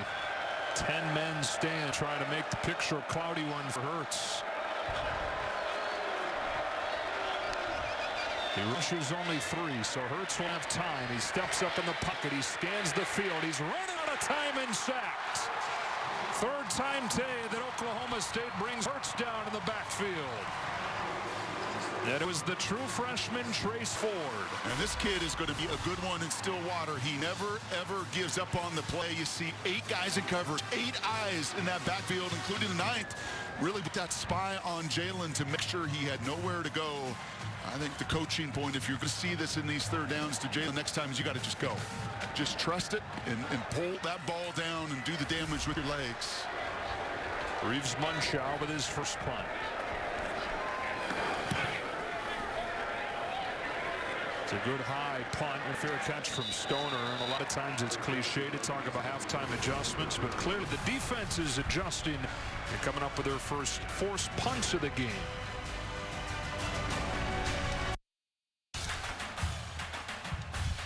Fox College Football is sponsored by Rocket Mortgage, by Quicken Loans, Push Button, Get Mortgage, and by Wendy's, the official hamburger of NCAA football. A cool and blustery Saturday night here in Stillwater, 20-13 Oklahoma, where the wind comes sweeping down the plain. Oklahoma. Look at that thing. Hope we get a shot of Bruce's hair. We'll settle for Coach Gundy's. Wow, wonderful. Just go back to... Order. The back judge will be keeping the play clock on the field. Wow, the wind has blown the play clock out of function. How does that affect you as a quarterback? Yeah, you got to then watch for the signal from, I think it is that back judge that will hold up his hand at the 10-second mark to indicate, give you at least a sense of where it's at. Brown on the pull read with the attention on Hubbard. He steals the show, hurdling his way for a first down. And you gotta love this Drew Brown. These are the stories that make college football, right? Nothing ever handed to him. Your starter in high school goes to junior college, right? Ultimately ends up with one offer to Hawaii, sits here for the last year and a half, and man, is he making the most of this moment. To the air, to the outside, Johnson makes a man miss, and now down the sideline, Radley Hiles pushes him out. 36 yards for Braden Johnson, and it's first down, Oklahoma State. You hurdle on the first, and you put this one on the back shoulder right there, and that gives the receiver an opportunity, Johnson in this case, to feel that corner. Right, if that ball's low, if it's high, it's going to be a catch and a hit. Instead, he puts it on his chest and allow Johnson to wiggle away in that one-on-one and create yet another explosive play. Are you going to say it? Who's this number 6 starting to look a little like? One who's watching, I think. The number 6 in this state. Will Baker Mayfield look to him? Here comes Stoner. Looking for a cutback lane, won't find it. Look, he's not Baker Mayfield. He's wearing the same numbers, playing with the same confidence Baker always played with at Oklahoma. And then showing off the wheels and a hurdle the last time he touched it. And at 5'10", right, 200 pounds, got the hand warmer. Baker, doesn't matter the weather, always has a little hand warmer. The arm sleeve, got the whole look going tonight. Most importantly, though, he's got the game going.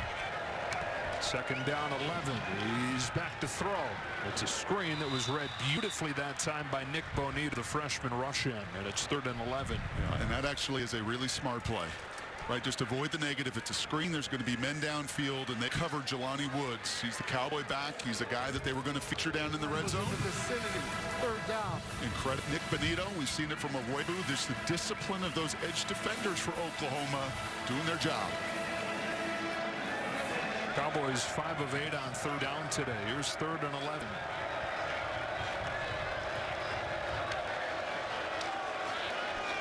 He's given time, checks it down. That's not going to do it. Logan Carter tackled by Benito, and it's 4th down. Got to take the point, don't you? Yep. Bit of a hesitation before Mike Gundy sends the field goal team out. Credit the discipline play there of Nick Bonito. And another one of these young players not caught up in this moment, but playing good fundamental football to help get that stop in red zone. So Matt Amendola, who missed 3 of 4 against Kansas a couple of weeks ago, so uncharacteristic, made both against West Virginia. And he's made all 3 tonight.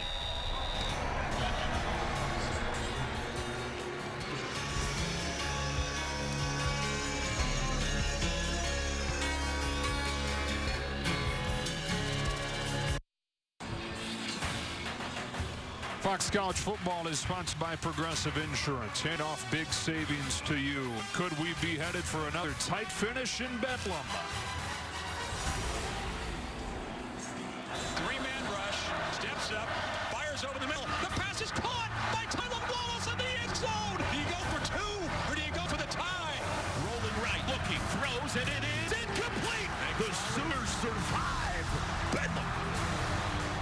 By the career game from Taylor Cornelius, more than 500 yards. Oklahoma hung on, stopping that 2-point conversion. Troy Brown into open space, but this is coming back.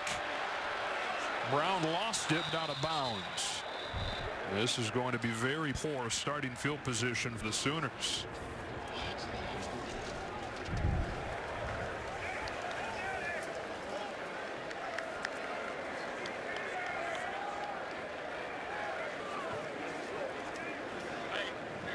Oklahoma, one of the most heavily penalized teams in the conference.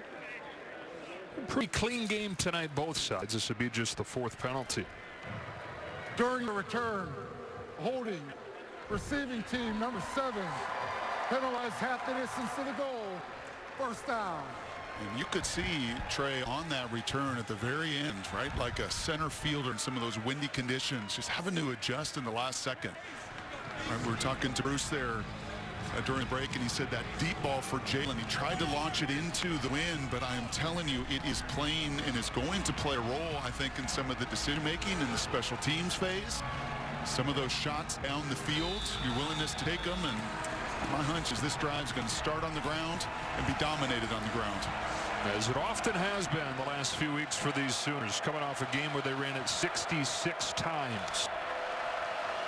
Pretty balanced so far tonight, although they didn't run heavy again. It is Brooks with a hole on first down, and he gets him some breathing room. And then some. Gain of 15. And this is the GT that Mike Gundy was talking about, the guard tackle holding, right? The counter play. Watch the guard and the tackle get out in front of this play. You block down, you pull the guard and tackle. It is the staple of Bill Bedenbaugh's system. They do it more than anybody else, right? In that defeating that initial block, you got to do it through penetration, or you got to run down the backside. One of the two things. The Cowboys, well, they're not getting it done. Brooks again. How about Kennedy Brooks moving to 100 yards tonight? Very quietly. 11 carries and 100 yards for Brooks. Been kind of quiet season because the touchdowns haven't been there. 12 of them a year ago in his 1,000-yard season. Just 3 this year. But with the loss of Trey Sermon, his activity is picked up here down the stretch.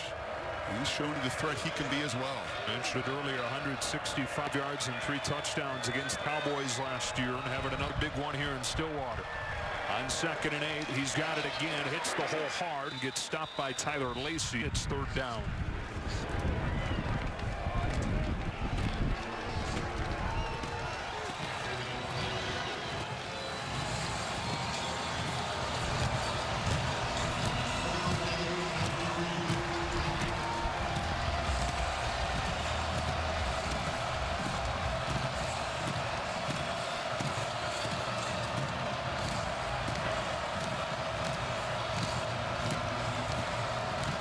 Oklahoma State's been the better 3rd down team so far tonight. 3rd and 3 for the Sooners. Hurts looking to throw.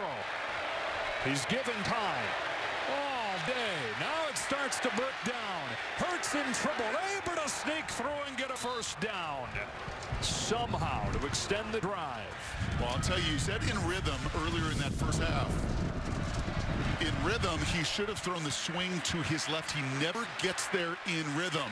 Instead, he holds it, and at that point, he is just looking for any space.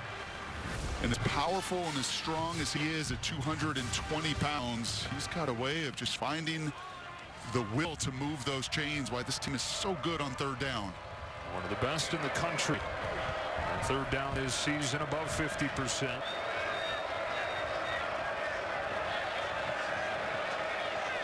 First down from the 33. Back to the ground, and Kenny Brooks. Room off the left side. He spins to the 39, and a gain of 6 and a stop from Rodriguez.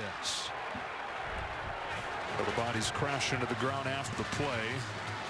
The officials doing a good job of getting between them. And this is a little bit of how the Cowboys have played this season defensively. Bend, bend, bend. Yes, and see if you can put it and sustain a drive of a lot of plays. Hurts off play action, steps up in a crowded pocket, finds Jeremiah Hall for a big gain into Oklahoma State territory. He carries defenders all the way to the 36. 29 yards for the H-back.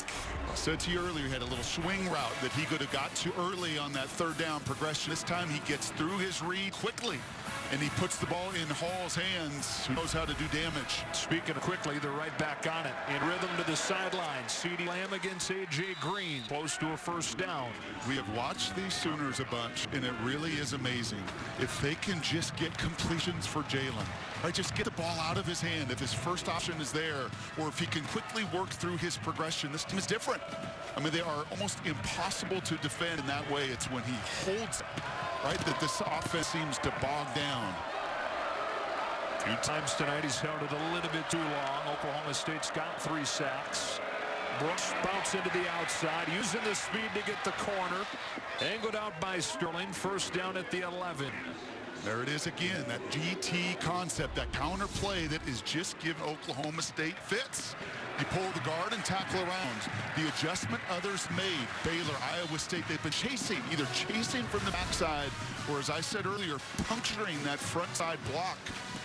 The Cowboys are doing neither. They're on their heels, and Kennedy Brooks is running free.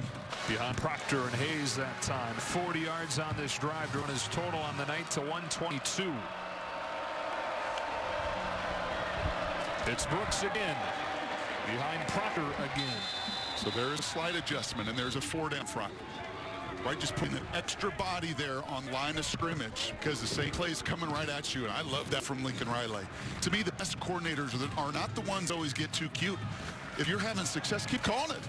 You call it until they stop it. And then you know what? They make an adjustment. They go 4 down, and watch what Lincoln will do. He will see that, and he will adjust. That's what the best play callers do. You asked him this week, is it hard to stay patient when they're playing back, when they're just playing those 3-man fronts? And Lincoln said, you know what? Truthfully, no. Brooks again. Stays on his feet to the 2. Rodriguez all that kept him from scoring. 3rd down and 1 for Oklahoma.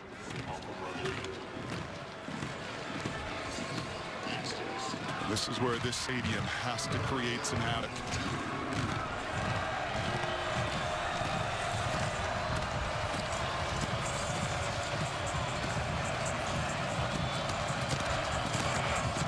Fisher, they call it 3rd and 2.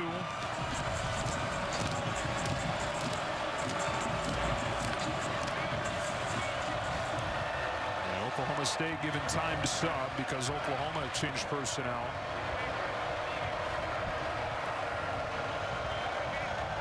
Hurts stuck under center.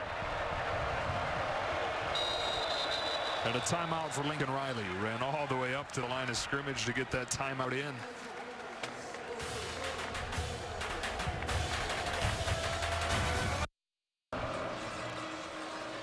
The new era of WWE is underway. Friday nights on Fox. Each and every week you can catch all the superstars and all the action with Friday Night SmackDown. And this week it's live from Fayetteville, North Carolina, only on Fox. From your second favorite sport back to your first favorite, and a 3rd down and 2 for Oklahoma. In a play that I would run, and I'd call it the SmackDown, to be my QB power. I'm putting #1's hands, 1,200 rushing yards, 18 rushing touchdowns. Going to trust some surge up front and see what Jalen can do. 6'2", 220 pounds. So tough, so strong. On 3rd and 2, he's in the backfield with Brooks. It is Brooks straight ahead. Touchdown, Oklahoma. He carried the load on a 93-yard drive, and he gets the glory. A tidal wave of humanity. Watch this group here. Simply watch this play down and allow Kennedy to go crazy. Look at this movement. Look at that. Look at that surge right there. That surge that allows him to just plow right behind it and finish. Jeremiah Hall, the H-back, with a long reception on that drive and a key block on that play. And the left side of the line, which was key the entire drive, does it again. 11 plays, 93 yards. 8 of those 11 plays were Kennedy Brooks runs, including the touchdown that puts Oklahoma back in front by 2 scores.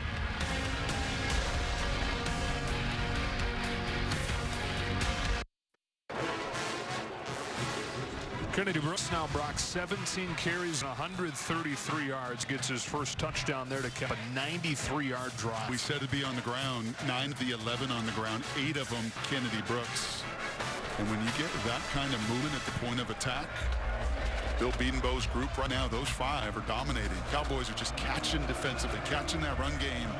And Kennedy and Jalen the beneficiaries. I thought that all-line played its most physical game last week, paving the way for the 366 yards and another good one here in Bedlam. We mentioned a moment ago that the play clocks have gone out. Dean Blandino, our rules expert, our officiating expert. What are the mechanics for this situation for the officials?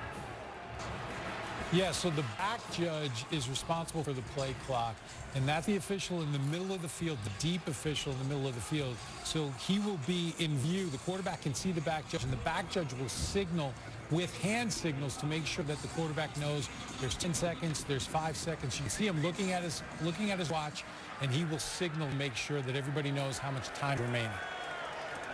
Just another added dimension, right? Just overcoming a little adversity, something a little bit out of the norm for everybody tonight because of the wind. A first down pass play. Two-man in the pattern. Looking long. Dylan Stoner with a flag down. Stoner can't bring it in with the coverage from Parnell Motley. Aggressive first play call of this drive with two men in the pattern and both way down there. Personal foul, face mask, defense number 32. 15-yard penalty from the previous spot. Automatic first down. Called Delarian Turner-Yell. Remember a week ago, TCU had the ball, down a touchdown, need a touchdown to win. I said to you, I would throw 2 or 3 go routes to Jalen Ritter. Just take your shot in those one-on-one situations. I love that play call. I know it's windy, but throw a ball, contest ball to the guy that you trust up against these safeties and corners. Play action, throwing again. Too tall for McCray, coverage from Brown, and another flag. There you go, Brock. I know it wasn't a go ball, but they're going at these corners with their big targets. And you will see an in cut and go. All of this sets up. Look at that inside alignment there by Trey Brown. He's playing that inside anyway. Now, that to me is not that much more contact than the one we had earlier. When you called for consistency. Yep. Pass interference, defense number 6. Spot of the foul. Automatic first down. These Sooners are 5'10", 186 on the back end. Right, and be it Dylan Stoner, be it Jordan McCray, be it some of these receivers, you've got to continue to attack that size advantage.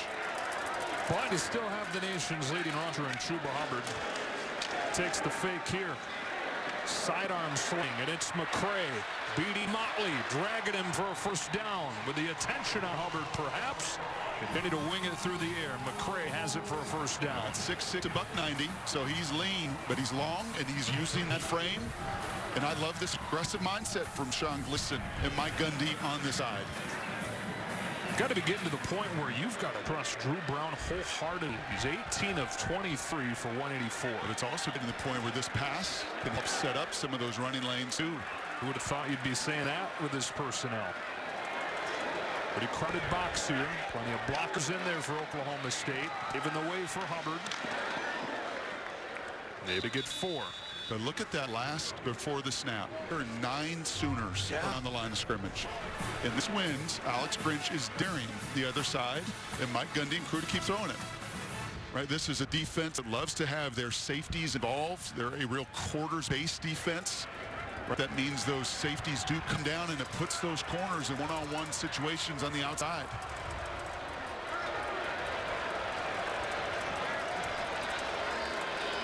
Stoner motions into the near side on 2nd and 6. Oklahoma brings pressure. Brown lofting it into double coverage, incomplete. Radley Hiles defending Landon Wolf. 3rd and 6. Radley Hiles, the big play a week ago, the game-clinching interception. He does a nice job just never allowing Wolf to separate, ever. Handsy, yes, but they've allowed him to play, save for one pass interference call tonight. Buki, as they call him, is playing a good game tonight, leading the team in tackles. On 3rd and 6, they move Hubbard behind the center, takes the direct snap, comes straight downhill, and gets pulled down by Kenneth Murray. 4th down and a long 2.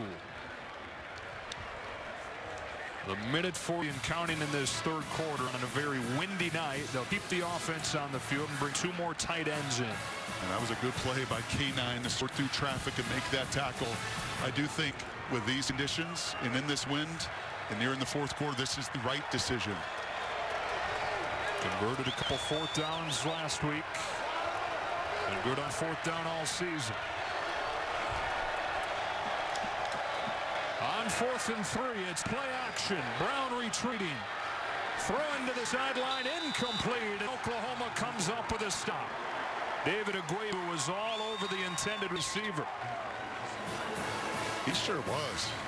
And that is 2 really good plays by that true freshman right there. Ran a reverse earlier. He kept containment. And this time on a heavy run action. Look at the heavy tight ends in. He feels it. He drops back into his coverage. He could feel that receiver. He never loses sight, and that's big time. Defending Logan Carter, who has just 4 catches all season. In that position, Nick Benito, David Webu, they played that spot. Remember, Benito had the huge game-clinching saving interception against Baylor, and that 4th down could prove awfully big in this one. And now does Oklahoma try to lean on him again. 9 of the 11 plays on the 93-yard touchdown drive a moment ago were runs. 8 of them from Brooks. Quarterback draw. Hurts got tripped up. Yeah, by his own guy right there. Adrian Ely, the big right tackle's heel. Not the only thing to slow down this run game. And yeah, you stick with that run. The other side is winning in some of those one-on-one battles outside. You're winning in the 5-on-5 battles right in those trenches. Bring a safety down into the box here, and Trey Sterling, and he blitzes. Hurts running towards him. Ogbongbemiga can't bring him down at the spot that he got to him, but able to angle him out of bounds, and it's 3rd and short. Maybe your favorite name to pronounce this season? Once you get it down, it's a fun one. Ogbongbemiga. Got it. The Canadian sensation sets up huge 3rd down. And 3 in the closing seconds of this 3rd quarter.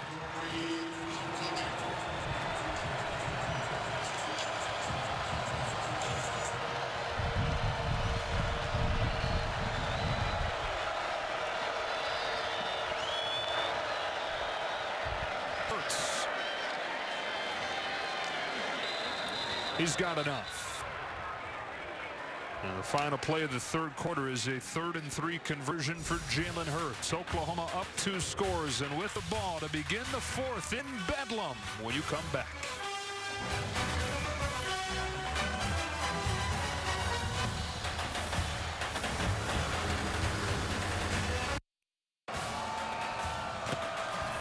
Ready for the 4th quarter on Fox College Football, powered by Ram Trucks, built to serve. And Oklahoma doing it again on the ground. Second half last week, 39 of the 46 plays they ran were run plays.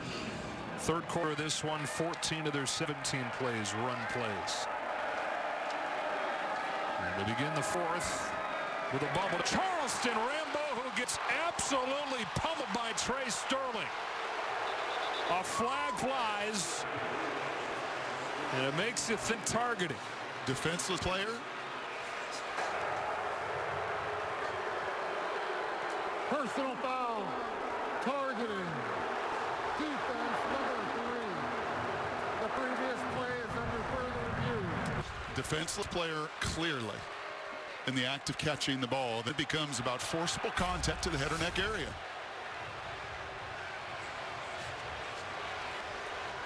Is there a launch? Yes. Is there forcible contact to the head or neck area on the defenseless player? Yes. This should be quickly confirmed. And what you've got to teach Trey, and the stadium loves it, and defensive players love it, you have to change your strike zone. Right? Rambo didn't even drop down on this one. You lower it a touch, and it's a good hit. I mean, many times, right, the punt returners are different spots. It's hard because the receiver will drop down. That wasn't the case. And there's just got to be discipline there for Trey Sterling as much as you can to change your strike zone and hit him in the chest. Dean, anything we're missing on this one? No, I think Brock put it perfectly. As a defenseless player, you've got to either get that head to the side or lower the strike zone, lead with the shoulder to the body. To me, this is targeting. You can see the forcible contact to the head neck area, drops the head. And again, I think this all should be confirmed. And so Trey Sterling will be ejected from this game, which is a loss to begin with. But then you consider the swing in yardage simply on this play, where you go from instead of a loss of 5 or 6 to 15 thrown on it. We've spent all year together, and I'll give those defenders a lot of grace. And there's many times, and on coverage units, as they're flying a million miles an hour down the field.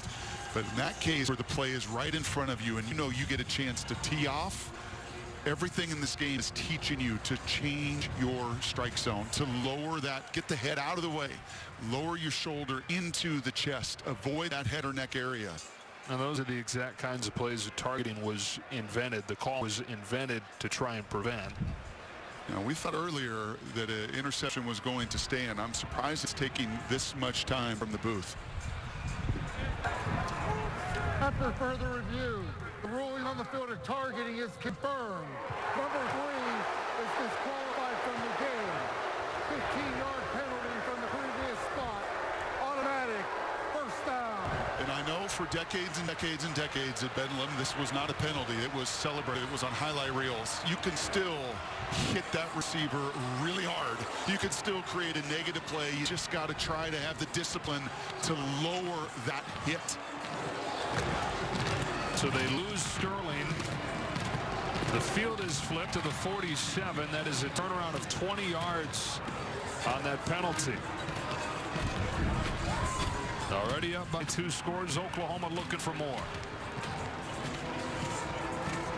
And if you're Oklahoma State, you immediately got to start thinking about what you've done well all season. As you see, the play clocks are back. And that is, from a defensive perspective, limit the damage to field goals. Keep this a 2-score game.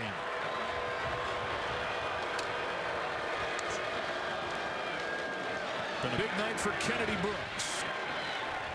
Adds 2 or 3. Ogbong Bamiga, another tackle. You know, on Fox tomorrow, you're going to watch the Ravens and the 49ers go at it. You know, the Ravens and Lamar Jackson have become amazing at closers. When they have a lead in this 4th quarter, to just use that clock and pound people on the ground. And you can almost see the personality of the Sooner team liking this.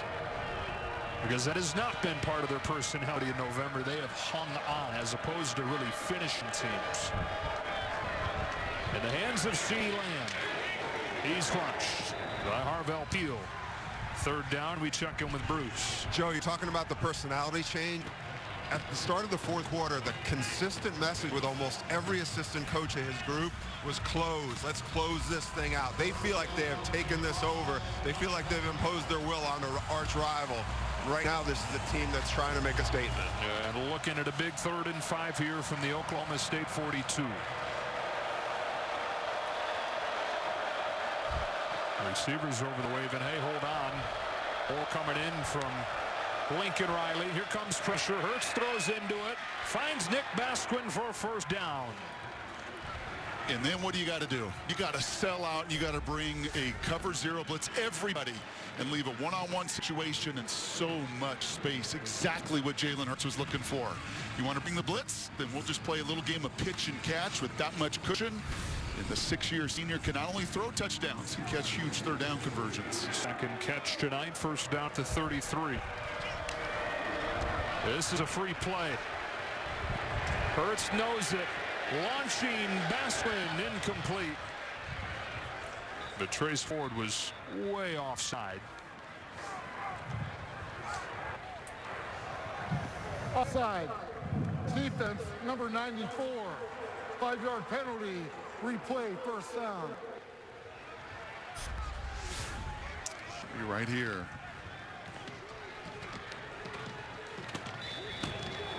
That's some frustration. You know, when you've been run at these last 2 snaps. Now you want to try to take advantage and try to take it out on that opponent, get a head start at it via blitz, or in that case with the rush. You can't. Brooks right side. Harvell Peel brings him down with Rodriguez. Kennedy Brooks, after running for 165 and 3 scores against the Cowboys last year, has 139 and a touchdown tonight. And plenty more coming, you'd figure, as they try to grind this clock. And that was an old GT once again. And they're just charting that play. You're right back at about 8-9 yards of play. Pulling both Proctor and Hayes. 2nd one, Hurts will pull it. Able to make Ogbong Bamiga miss long enough to get a 1st down. Yeah, one of our favorite lines of the season. You want to feel the soul of your opponent wilt.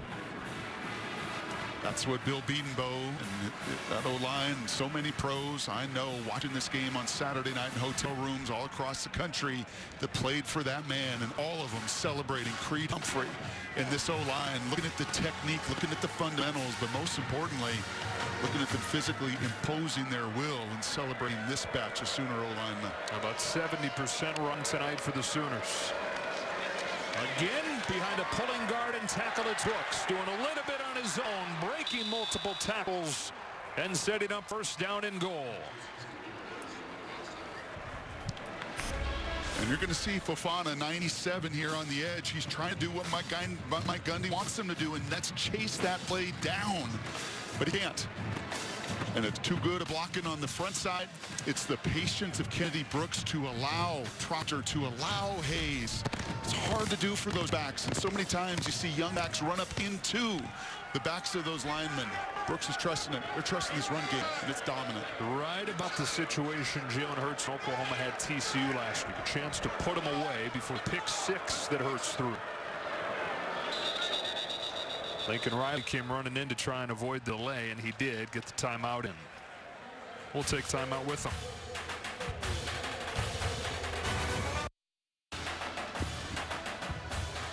Fox College Football is sponsored by Ice Cold Dr. Pepper, the official drink of Fayetteville, and by Duluth Trading Company. Tough, ingenious workwear designed and tested by tradesmen. And I love this commitment to the run. And Lincoln Riley does too. I mean, he really didn't hesitate. Many times we can read these coaches, and I says, is it hard to keep running it? No, it's not. 72% run a week ago, 71% tonight. And whatever you've got to do to win, been a big theme around that place since 2014, especially in these Novembers. Touchdown to make it a 3-score lead for the Sooners. Here comes CeeDee Lamb around the edge, trying to use his speed and then trying to use his strength. He's tucked his shoulder down. A.J. Green chopped him down, a gain of 1. Yeah, and I know that CeeDee's a good soldier and he's a great teammate, and Lincoln will tell you that he doesn't care that he's not getting the number of touches, but you know what? Playmakers want the ball. He had a run in the first quarter. He's gotten very few touches in the passing game because the team's not committing to passing. And I think that was trying to appease the superstar just a little. Play action. Wide open in the flats for the 3rd consecutive week. Braden Willis has a touchdown.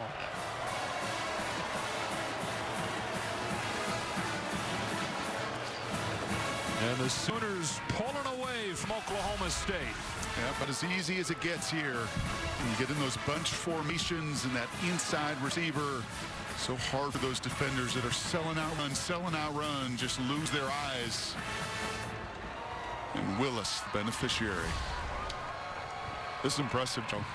I mean, this is as impressive as these Sooners have looked in a long time. 10 plays, 73 yards. And they lead it by 3 scores.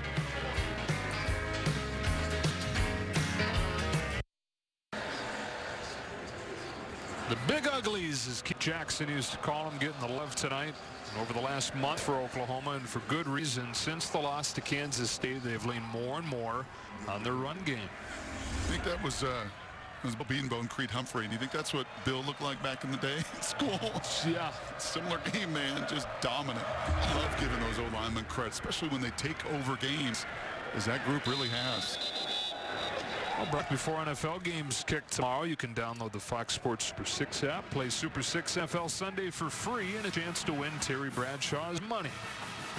Well, for Oklahoma State, you think, well, where's the offense on? Well, the offense hasn't been on the field. 3 times as many plays for Oklahoma in this second half as Oklahoma State. And as the deficit grows, so too does the reliance on the passing game and the minimizing of what Chuba Hubbard can do for you. Unless you could get him involved in the passing game, right? In the screen game, you still got to get the ball in your home run hitter's hands. They do here.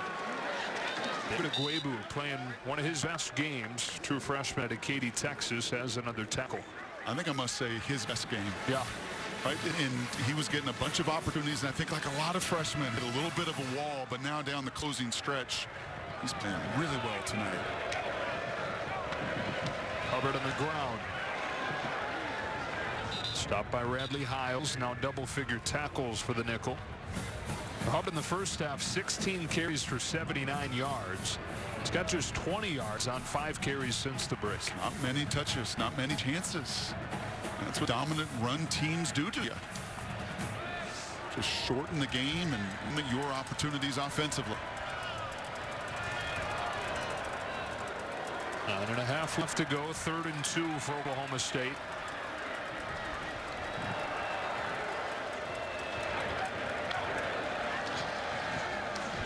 to Chuba. Didn't get it. 4th and 1. And Agwebu again was in there. Agwebu sets the edge, and then the rest of those Sooners can fly. That's just really what was not happening the last month of this season or so. Nobody really winning on that edge, setting the edge, and then letting the rest of the team's speed come and finish. That's what they're supposed to be under Alex Grinch, and speed D.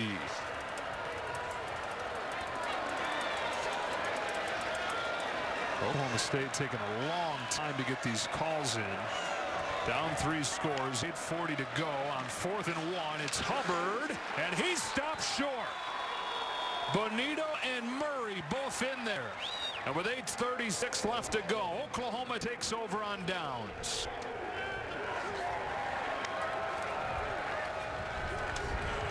Well, Oklahoma State has done this a few times, and that's all 3 of their big cowboy backs. But the problem, we talk about setting that edge and then the team pursuit coming to finish. Watch this. You set the edge outside, and then you allow the rest of the Sooners to come and finish. And not only set the edge does Bonito, he's unblocked. I mean, that just cannot happen in that situation. You've got to get hat on hat and win that edge first. And if Lincoln Riley liked his defense at halftime, as he told Bruce Feldman, he loves what he's seeing in this second half. This is back to the Sooner ball they were playing the first 7 weeks. And the story was all about the huge turnaround from last season, when they were the worst defense in the Big 12, really the last couple years. And it was complimentary football. Handed off to Kennedy Brooks. Big hole on the left side of that line behind Proctor and Hayes again, but there is a flag down.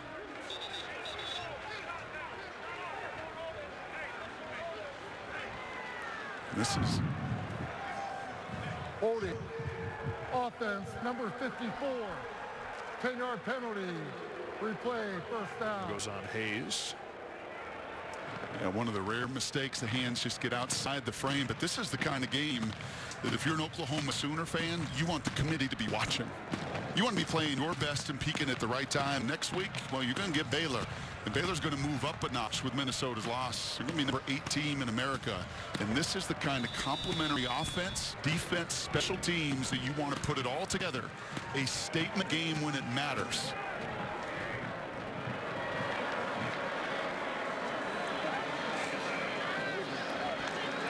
The penalty, first down and long. Charles Sinembo. Stopped by Harvell Peel. Time for a game break in Los Angeles. We have Blow on the Bayou, number 2 LSU hosting Texas A&M. Joe Burrow to Jamar Chase. Burrow's 3rd touchdown of the day. He had 352 passing yards, 44 touchdowns on the season, and he stamps the ticket to New York for the Heisman ceremony in 2 weeks, blowing kisses to the crowd as the Tigers win 50-7, Joe and Brock. No doubt he'll be there. Will Jalen Hurts be in New York for the Heisman ceremony? Brooks trips and falls, 3rd and long. That LSU team never stumbled offensively. I mean, not even once. They stepped on gas at the beginning and really never, ever stepped off it.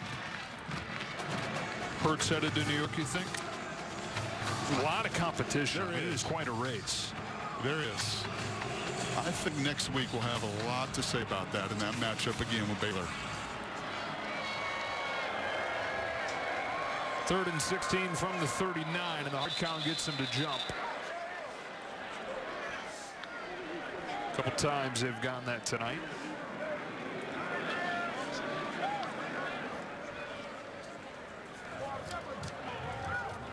Full start. Offense, number 52.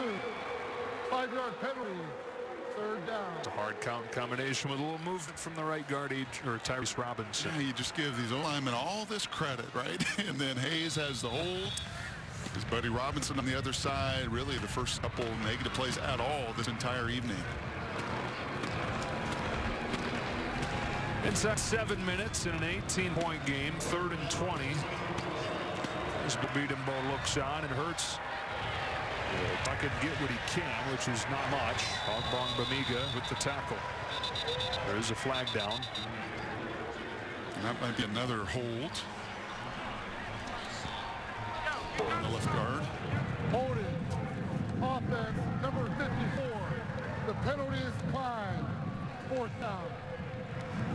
No more important than the Jalen Hurts Heisman conversation is the Oklahoma College Football Playoff conversation. Utah, another dominant win tonight. 45-15 over Colorado. Lincoln Riley hot. Oh, yeah. After these back-to-back penalties. Well, the way leads have evaporated for him oftentimes this month of November. 21-point lead over Iowa State. 21-point lead over TCU. Those games came right back down to the wire. I think Lincoln's reinforcing that point to the big fellas. Oklahoma State comes after it, and no flag despite a little bit of contact there. And Oklahoma State will have it. We'll continue that discussion about the Sooners and their playoff hopes when you come back.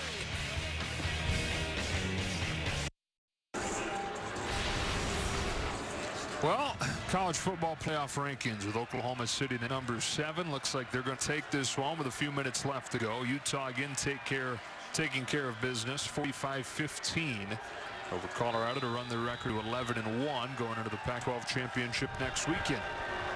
Drew Brown to throw on first down right before he gets drilled. Delivers for Stoner, but out of bounds, and it's 2nd and 10. What do you think the equation is for the Sooners to get in? There's a flag down, by the way. Been a lot of those lately.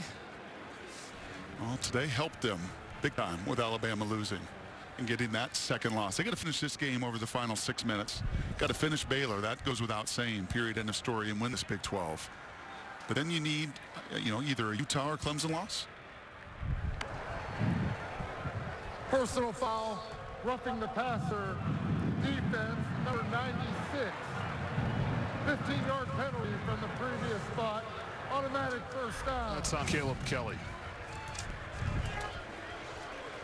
The 8th Oklahoma penalty tonight. You can understand some of the boiling frustration from Lincoln Riley you saw a moment ago. Yep. So you think that if Utah wins and Oklahoma wins, Utah's getting in? I think because of the strength of what they've done over the course of the entire season. Brown popping short and going long. On Stoner again. Wynn grabbing a hold of that. Pouring it out of bounds. 2nd and 10. I mean, those are debates, and those are the debates they've been having already, and that Lincoln Riley listens zero to. Absolutely zero, zip, zilch. Okay, but you're going to need LSU to win. You need Chalk to win at the top, right? LSU, Ohio State win. I think Clemson's going to take care of business. So that really becomes about Oregon and Utah, which I do think will be a highly contested game. One loss for Oklahoma at Kansas State. Lone loss for Utah at USC, which has looked better and better as the season has gone on. Now, I think Oklahoma's resume has also looked better and better. Baylor now looks like the real deal. And if Lincoln Riley's team wins next week, and we're having this discussion for real, they're going to have 2 wins against what will be a top 15 Baylor team. They're going to have a win against Oklahoma State. There's a good chance they'll be top 25 still. Iowa State moved into the top 25 recently. And so the full body of work, I know Utah has done it handily, but the teams that Oklahoma will have beaten, I think, stack up very favorably against the teams that Utah will have beaten. Yeah, this November could hardly have gone any better for Oklahoma. With Oregon losing, with Alabama losing, with Baylor continuing to be dominant, be number 8, I believe, in the committee's rankings come Tuesday. All of those things.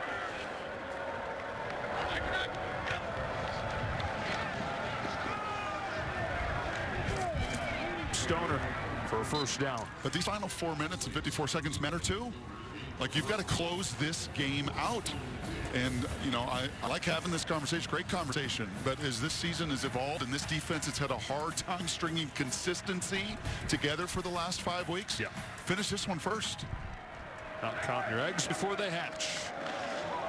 Hubbard moving over 100 yards. It's been tough sledding since a really good first quarter for him. But he does again reach 100 yards, and he's done so in 14 of his 16 career starts. By the way, speaking about that rematch with Baylor, that's going to be tremendous theater, because Baylor defensively was and has been really good other than the second half against Oklahoma. Brown scrambling around on 2nd and 5. Tripped up by guess who? David Agwebu. Officially his best game as a Sooner.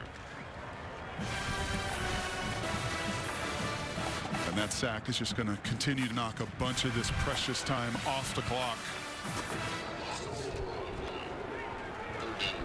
Inside 4 minutes now.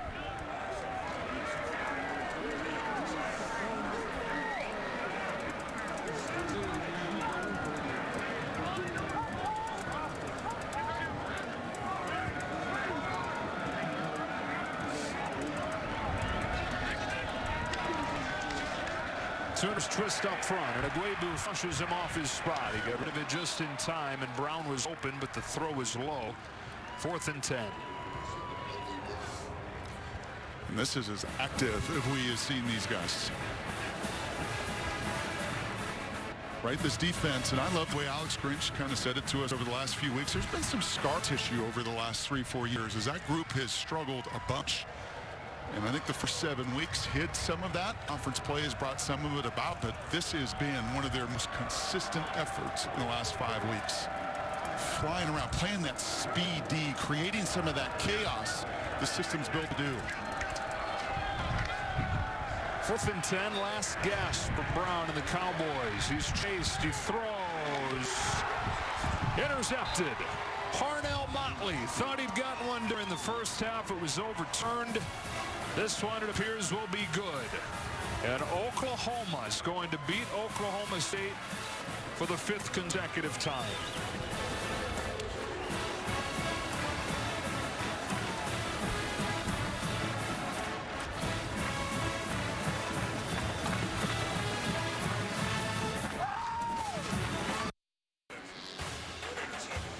Fox College Football is sponsored by State Farm. Talk to an agent today.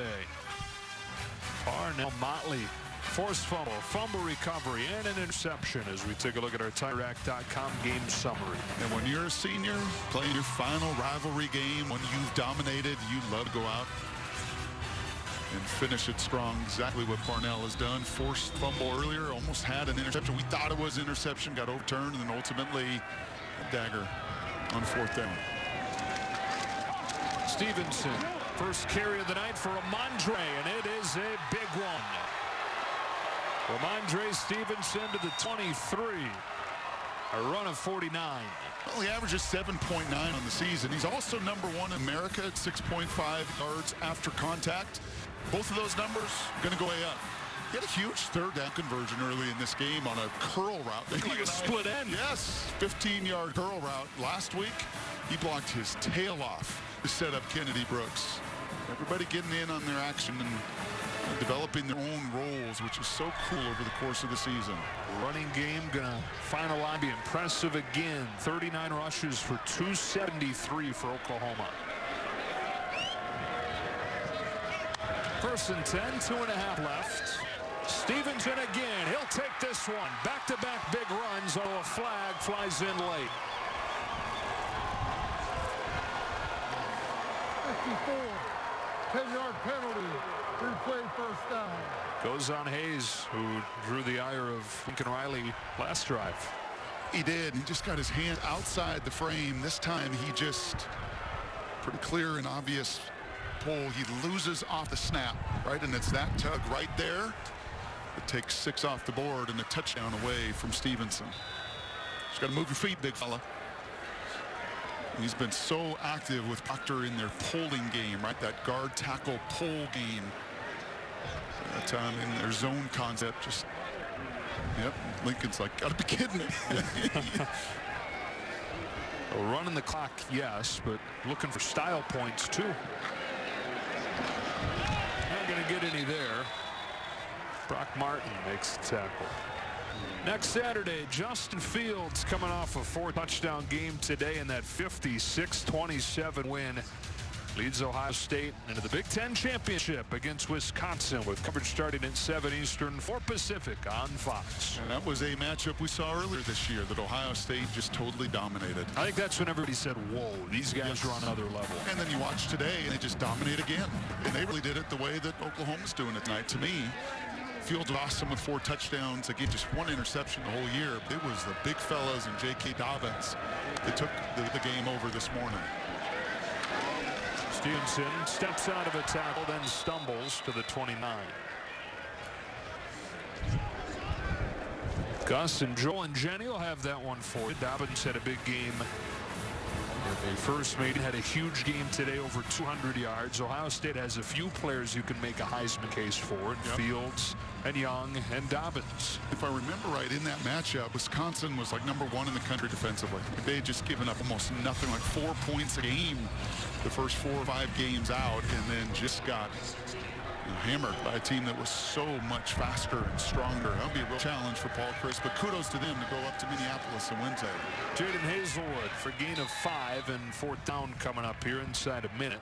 Speaking of defense, I think it's worth mentioning Oklahoma's defense again. Last 2.5 games now, they've given up a total of 3 touchdowns. Injured players Harvell Peel. They shut out Baylor in the second half, allowing them to come from behind. Biggest comeback win in program history. They held TCU to 2 offensive touchdowns last week, and just the 1 touchdown on the very first drive tonight. You hope obviously nothing serious for Colby Harvell Peel. Breakout star this season, All-American candidate. Have some time to heal up before the bowl game. He has been so good on the back end of that defense and will be for the next few years here. Lincoln Riley knew what he was up against. A red-hot defense the last month, playing some very good ball, taking the ball away. But you talked about this Oklahoma defense, and any defensive coach will tell you their best friend is a complementary offense. Well, this is weird. They just declared the game over. How about the old 48-second runoff to finish? That is weird. Well, I don't think the outcome was in question anymore, so it is what it is, and it is 34-16 Oklahoma. 11-1, headed to the Big 12 championship game with one more opportunity to make their case for the college football playoff. Yeah, I think that was just because of the defender injury with the clock and then running it all the way down in a game that was obviously decided. While Mike Gundy was not taking his time out, that he's going to tip his cap to these Sooners. They were frankly the much better team in that second half. Let's go down to Bruce. Thanks, Joe. Lincoln, this is always a hot rivalry. What was different? What was the difference for you guys today? I thought our defense played really well, especially there in the second half. You know, the turnovers that we got obviously were huge parts of the game. And then able to run the ball pretty well again offensively.